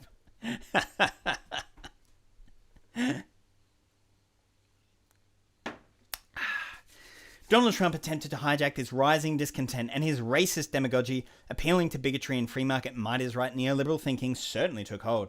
But Trump failed because he was unable to resolve the crisis. The problems Trump claimed to address are rooted in a society of which he is merely a creation, and of whose ideology he is a vocal promoter. The problems facing US society are not cultural. They do not flow from a lack of gender studies courses or anti-racist trainings in workplaces. They will not be resolved with employee stock ownership programs or kneeling ceremonies on Capitol Hill. Fuck, man. So much like right-wing rhetoric in this dude. Marx's religion. 100%. This is Marx's religion. That's why he doesn't feel the need to offer any justifications. He's like, well, this is right, obviously. Like, I just quoted a whole bunch of Marx. You don't need to, like, that's what's right. I don't need to quote the people that I'm disagreeing with. They're wrong because Marx is right. The only solution to the crisis facing US society is a government of action that will fight for working families. Oh, like a Georges Sorel, like group of focused people? I thought that was like weird syndicalism, dude. The broad masses of people who have been misdirected by many phonies of both the right and synth-led... What the fuck is the synthetic left? Must demand swift government action to resolve the crisis. The banks, factories, industries, and all centres of economic power must be controlled by popular power. The chaos of the market must be eliminated, and a rational, centrally planned economy must emerge to replace the nightmare of capitalism in order to ensure that growth and human progress are unending. The awakening of the American proletariat will be a gradual, difficult process, but it is the only way in which the present contradictions and the failures of decaying imperialism can be resolved. Oh yeah, that's right, this whole thing's about fucking imperialism. Apparently.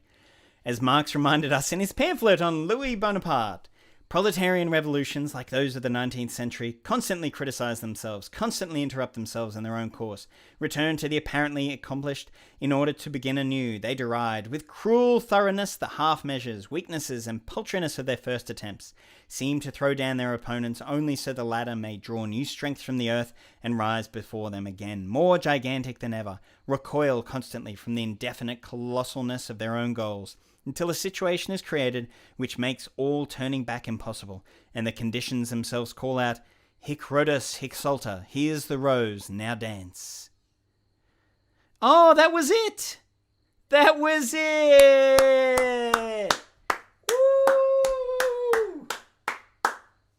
We did it, everyone! we got through it. I'm going to take a big swig of whiskey. Oh.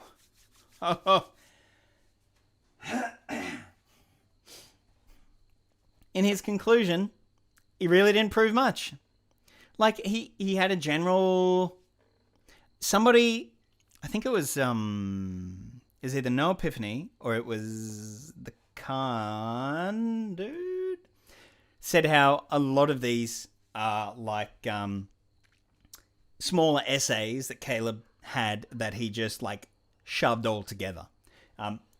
Because this conclusion, if we dismiss anything that he said about BreadTube,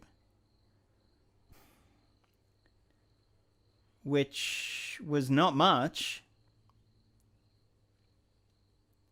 which really wasn't much at all. For the conclusion of a book about how BreadTube serves imperialism, he's got 1, maybe 2, maybe 3 paragraphs. Not even, no. 2 and 3. He's got 1 paragraph about BreadTube, tangentially. I sent my sativa pen in celebration. Excellent. Your brain needs it. What a piece of crap. This book is... I was going to say worthless. It's not, because it has given me great insight into the person that Caleb is. To his values. To what he feels slighted about. Clearly,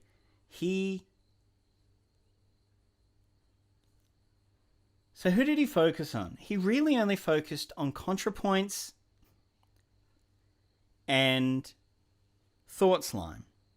And yet in the introduction, ContraPoints got, I think it was like 1 to 3 paragraphs. Thought Slime got a huge amount of background. ContraPoints got hardly anything. And yet he brought ContraPoints up again and again. What? I'm glad I didn't buy this like a physical copy, because that would have been a waste of paper. Let's have a quick little look at the appendices. 4-point plan to rescue the country. Center for Political Innovation. We, the Center for Political... See the urgent measures. 1, a mass mobilization to rebuild the country. 2, public ownership of natural resources. 3, public control of banking. 4, an economic bill of rights. Interesting. Conclusion. Rooted in the capitalist system. This is interesting. Like, the actual policies that Caleb is promoting, they are interesting. I feel like you should have just written a book about that, dude. Like, talk about the roots, like the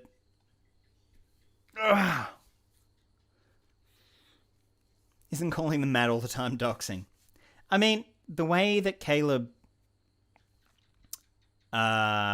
formatted this quote-unquote book is ridiculous. The fact that it was Matt and then in quotation marks every single time Thought Slime was ridiculous. Let's call them Thought Slime. It's a nom de plume. That's what everybody knows them as. The public is viewed by the ruling elite as an obnoxious horde to be controlled and managed. Okay. What's it say at the end there? We need a government of action to fight for working families. Dude, like, yeah, that's some nice little political rhetoric. All right, what's the next one? Note on the political development of the author. Ooh, it is necessary to put this book in proper context by providing some insight into the background of the author and my experiences with Marxism and the leftist milieu.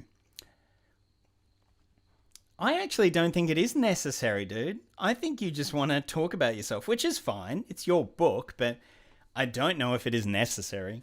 I first became interested in Marxism as a teenager growing up in rural Ohio.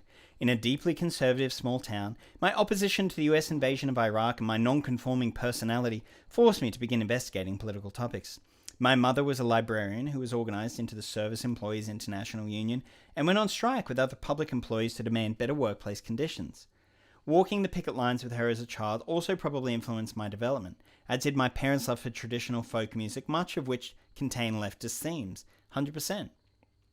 Regardless, as I began studying Marxism, I found the tone of the Communist Manifesto and other texts to be very inspiring, despite the fact that I struggled to figure out what these texts actually meant in an atmosphere of total confusion and disinformation about socialism.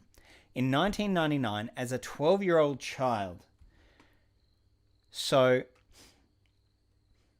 either he was born in if he had already turned 12, he was born in 1987, or if he was still to turn 13 in 1999, he was born in 1986. I was born in 1986. What the fuck? He's either my age or 1 year younger than me. I cannot begin to tell you how depressing that is. In 1999, as a 12-year-old child, I visited Ecuador with my father. We came to Quito amid an economic crisis. The neoliberal reforms imposed by the IMF and World Bank, compounded with crop failures and the collapse of the Asian markets, all resulted in a devastating episode of malnutrition and mass poverty. Hundreds of thousands of people died or fled the country as Ecuador's economy collapsed in a man-made famine created by neoliberalism. Seeing these extreme conditions and economic devastation at such a young age, despite not understanding their real origin, most likely pointed me toward an anti-imperialist mindset. Yeah. You know, I literally the same age. No! Notice he doesn't mention what his dad does. I did notice that. In the aftermath of 9/11, I studied the work of Noam Chomsky, Howard Zinn, and Ward Churchill, and became aware of the ugly history of US military interventions. I'd been led to believe the US went around the world fighting for freedom and overthrowing dictators. I soon learned that the reality of US foreign policy in South America, Africa, Asia, and elsewhere was quite contrary to the propaganda I'd been spoon-fed. So, maybe this is why, because he said he was raised in a conservative rural area in America, for him it would have come as quite a shock, I'm sure, to suddenly realize that, you know, to have the veil pulled. As an Australian, I was always aware, growing up, of American interventionism. Like, I wasn't obviously as aware of it as I am now, but there was never the mystique that the US, of American exceptionalism over here. There was never they're doing the good thing and they're the heroes and they're busting in. You know, I didn't see, like, Rambo or anything like that until I was in my 20s. And so none of that shit, until after I'd done like a politics degree, an international relations degree at uni. And so I feel like, so what I'm going to, because he's just got this US bad ideology, it seems very unmeasured. Because with that, it goes, well, everything else on the other side is great. China's great. There's no Uyghur genocide. Every other socialist country is great. Russia is great. Iraq is great. Libya was great. Like, give me a break, dude. Not down to the date, but the year, yeah. Oh, no. You learn nothing from Chomsky. Wash his mouth out with soap. Caleb, you heard him. Sorry, we're going to do it. I reached out to the communist sects that operated in Cleveland, the nearest major US city, and started reading their publications. It was discovering the works of William Z. Foster and other leaders of the US Communist Party during the 1930s that truly opened my eyes to understanding Marxism.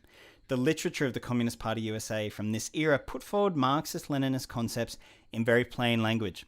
I began to actively devour texts published in the 1920s, 30s, 40s, and 50s. They gave me clear answers in a way texts written in more recent decades when academics and middle-class elements dominated left discourse did not. That is interesting. I mean, that is why he continually goes back to that time period. When he's looking for analogies or looking for explanations, he's drawn back there. I have some fundamental texts that I read. They're fiction, like Lord of the Rings, Magician, like all of Raymond D. Feist's books, David Eddings, and they have had a big impact on the kinds of fiction that I like to read. Because they were so foundational in my formative years. And so what I think is happening here is particularly this thing when they gave me clear answers in a way texts written in more recent decades when academics and middle-class elements dominated leftist discourse did not. I wonder if he feels slightly... I forget the word. Dumb when he reads contemporary discourse. I wonder if it makes him, feel something like insecure. And so he pushes back against that. And he's like, oh, it's all salon culture anyway. As a college student, I was able to become politically active and was quickly swept into a small Maoist group that operated in Cleveland. They put me to work selling their weekly newspaper on college campuses in African-American neighborhoods. I discovered that I was very good at selling newspapers, and my self-education and study enabled me to engage with people about socialist concepts very effectively. As I sold newspapers on a regular basis, I learned that the strongest arguments in favor of socialism were economic ones. Socialism would ensure that people had jobs, healthcare, and education. Socialism would ensure rational use of resources. However, as I began making these arguments, the elderly Maoists I worked with informed me that this was economism, and thus unacceptable. According to them, the argument for socialism was about liberation and ending oppressive relations. They informed me that the jobs and wealth enjoyed by many Americans was created by exploitation of the third world, and our goal was not necessarily to expand it. I read Chomsky and Philip K. Dick. It warped my brain in a good way. These Maoists shunned labor activism and, having denounced China in 1976, had no relationship with any existing socialist or anti-imperialist countries. They focused on agitation around the issue of police brutality and civil liberties, and often their rhetoric was laced with profanity and violent imagery. I soon drifted away from them. That's also interesting that he would bring up profanity and violent imagery. Growing up in a small conservative rural town, and also from Noah Epiphany saying that he was raised in the parish. It's interesting how strongly his own identity has worked to move him through these groups. In 2007, I joined the Workers' World Party, seeing that the group's rhetoric was more rooted in class struggle and that the group was supportive of Cuba, China, Venezuela, and other countries seeking to build socialism around the world. So that, I wonder if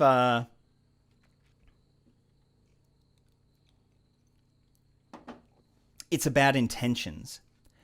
He's talked about, right here, Cuba, China, Venezuela, and other countries seeking to build socialism around the world. Also, earlier on when he was talking about the optimism of Marx and of communism, and, how he looked down the kind of disparaging way and the grossness and the edginess, I guess, of BreadTubers that he doesn't understand or doesn't connect with, makes him also then so much more distant from them and so much more likely to criticize them. The 2008 crisis of capitalism. As a college student, I wrote articles for WWP's weekly newspaper and attended demonstrations in the Cleveland area against the imperialist wars, the mistreatment of prisoners, and police brutality. I also convened study groups about Marxism on my college campus and at a local leftist bookstore. Occasionally, our branch of 5 WWP members hosted National Party leaders to speak in Cleveland when they were visiting Ohio. I distributed WW newspapers throughout the city and worked hard to try and promote the organization and its literature. He's also very big on organizations and, no, I won't say institutions, but yeah, organizations. During the first months of my involvement with WWP, I had the opportunity to interact a number of times and receive a mild amount of mentorship from Leslie Feinberg. So he's mentioned Leslie before in his response to Thought Slime. Converted zealots to the worst. Ex-church, ex-smoker, they become zealots for the opposite. Yes, absolutely. I had a cousin who was like that. Became born again. And, yeah, it was difficult. She's out of it now, thankfully. But, yeah, it was a tough time for a while. Leslie was a working-class communist from Buffalo and WWP member who's often noted as the first openly transgender activist in US history. Leslie's works, such as Stone Butch Blues and Transgender Warriors, are treasured by trans theorists and academics. She became ill with Lyme disease shortly afterward. Leslie made a point of instructing me about the many unwritten rules of WWP's internal procedures, as well as engaging with me about the political line of several articles I submitted to the WW newspaper. I am starting to think that Caleb feels robbed. He has come up in these organizations. He's put in probably thousands of hours, and now he's relegated to almost obscurity on the internet, while a bunch of other younger or more engaging creators who, use profanity, etc., have larger audiences and larger reach and bigger platforms. I can imagine that it seems unfair to him. I received a large amount of direct mentorship from an elderly woman in Cleveland who had been a founding member of Workers' World Party in 1959. Born in 1928, Frances Dostal had been a member of the Socialist Workers' Party prior to the split that established WWP. Both of her parents had been members of the Communist Party in Brooklyn, New York, and she had spent her childhood in the 1930s attending young pioneer summer camps and Marxist after-school programs. Funny, because the guys he hangs out with are a lot of TERFs. Yeah. And this part, where he's just being open about himself,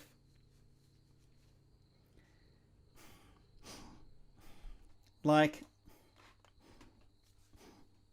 I kind of feel sorry that he's had to, have fallen in with Haz and stuff. Because they are a bunch of losers. Like a bunch of, just bad people. Who I don't think are going to be around for long either. I mean, fingers crossed. I can't be a TERF, I have a trans friend. I am wondering. Frances had a way of engaging with people and explaining Marxist-Leninist concepts in popular language that is very rare in our time, but was common when she was growing up. The language she used reminded me of Woody Guthrie songs. It was very much a remnant of time before anti-populism had infected left-wing politics during the 1960s. This was the language of William Z. Foster, Gus Hall, Eugene Debs, Elizabeth Gurley Flynn, Ben Davis, Harry Haywood, and the other activists of another era, who built a serious revolutionary organization aimed at reaching the broad masses and building a socialist America. In 2008, the US economy crashed, and I became thoroughly convinced that Marxism should not merely be a hobby or a personal indulgence. I studied Marx's Capital and other texts and became convinced that the financial crisis was rooted in overproduction. During this period, overproduction. Isn't that what you're... Anyway. Sounds Malthusian. WWP began to encourage its members to study the achievements of the Communist Party during the 1930s, the unemployment councils and hunger marches. My already existing interest in this history peaked, and I began to devour books on the history of the Communist Party, the history of Trotskyism, Marxist economics, and the history of the Black Liberation Movement, and all else. Again, back to the 1930s. I could not understand why my enthusiasm was not matched by the older party members. They urged me to just find a job and set up a normal life, and just treat Marxism as a kind of side hobby. However, I could see very well that the movement was full of great potential and that I needed to throw my entire life into organizing the mass socialist movement that was needed. I became well known as a communist activist in Cleveland after video recording an instance of police brutality outside of Collingwood High School. I was profiled in Cleveland Scene magazine as the communist next door. In Cleveland, I directly observed the activism of an organization called Black on Black Crime Incorporated, directed by Art McCoy. The organization had a black nationalist orientation, but it functioned as an organizing center of the African American community on Cleveland's east side. Each Wednesday, its meetings had 50 to 70 people attending to discuss issues like traffic light cameras, hospital closings, police brutality, and housing affordability. The organization often negotiated gang truces to stop violence between rival criminal organizations. As I have studied the communist movement around the world, I realize now that Black on Black Crime Incorporated was the closest thing to what functioning communist parties and anti-imperialist mass movements are in other countries. The basis of effective Marxist and revolutionary organizations, be they Bolivarian, Ba'athist, or Marxist-Leninists, in their base among the population and their ability to serve as centers of the community. During the 1930s, the Communist Party USA certainly played this role, and the Black Panther Party did during the 1960s and 70s.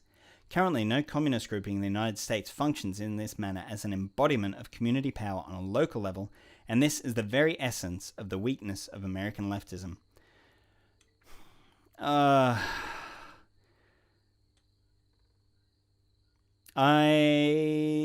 This is interesting, but off topic.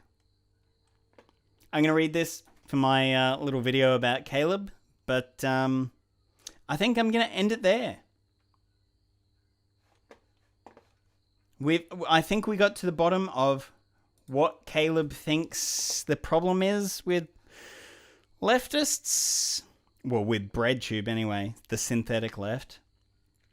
Wow, what a journey this has been. Thank you for following along. Just gonna have some more whiskey. Caleb is mean-spirited, disingenuous, demagogic, polemical, and argues in bad faith. It's been enlightening but thoroughly depressing to read this book. And thanks very much for joining me.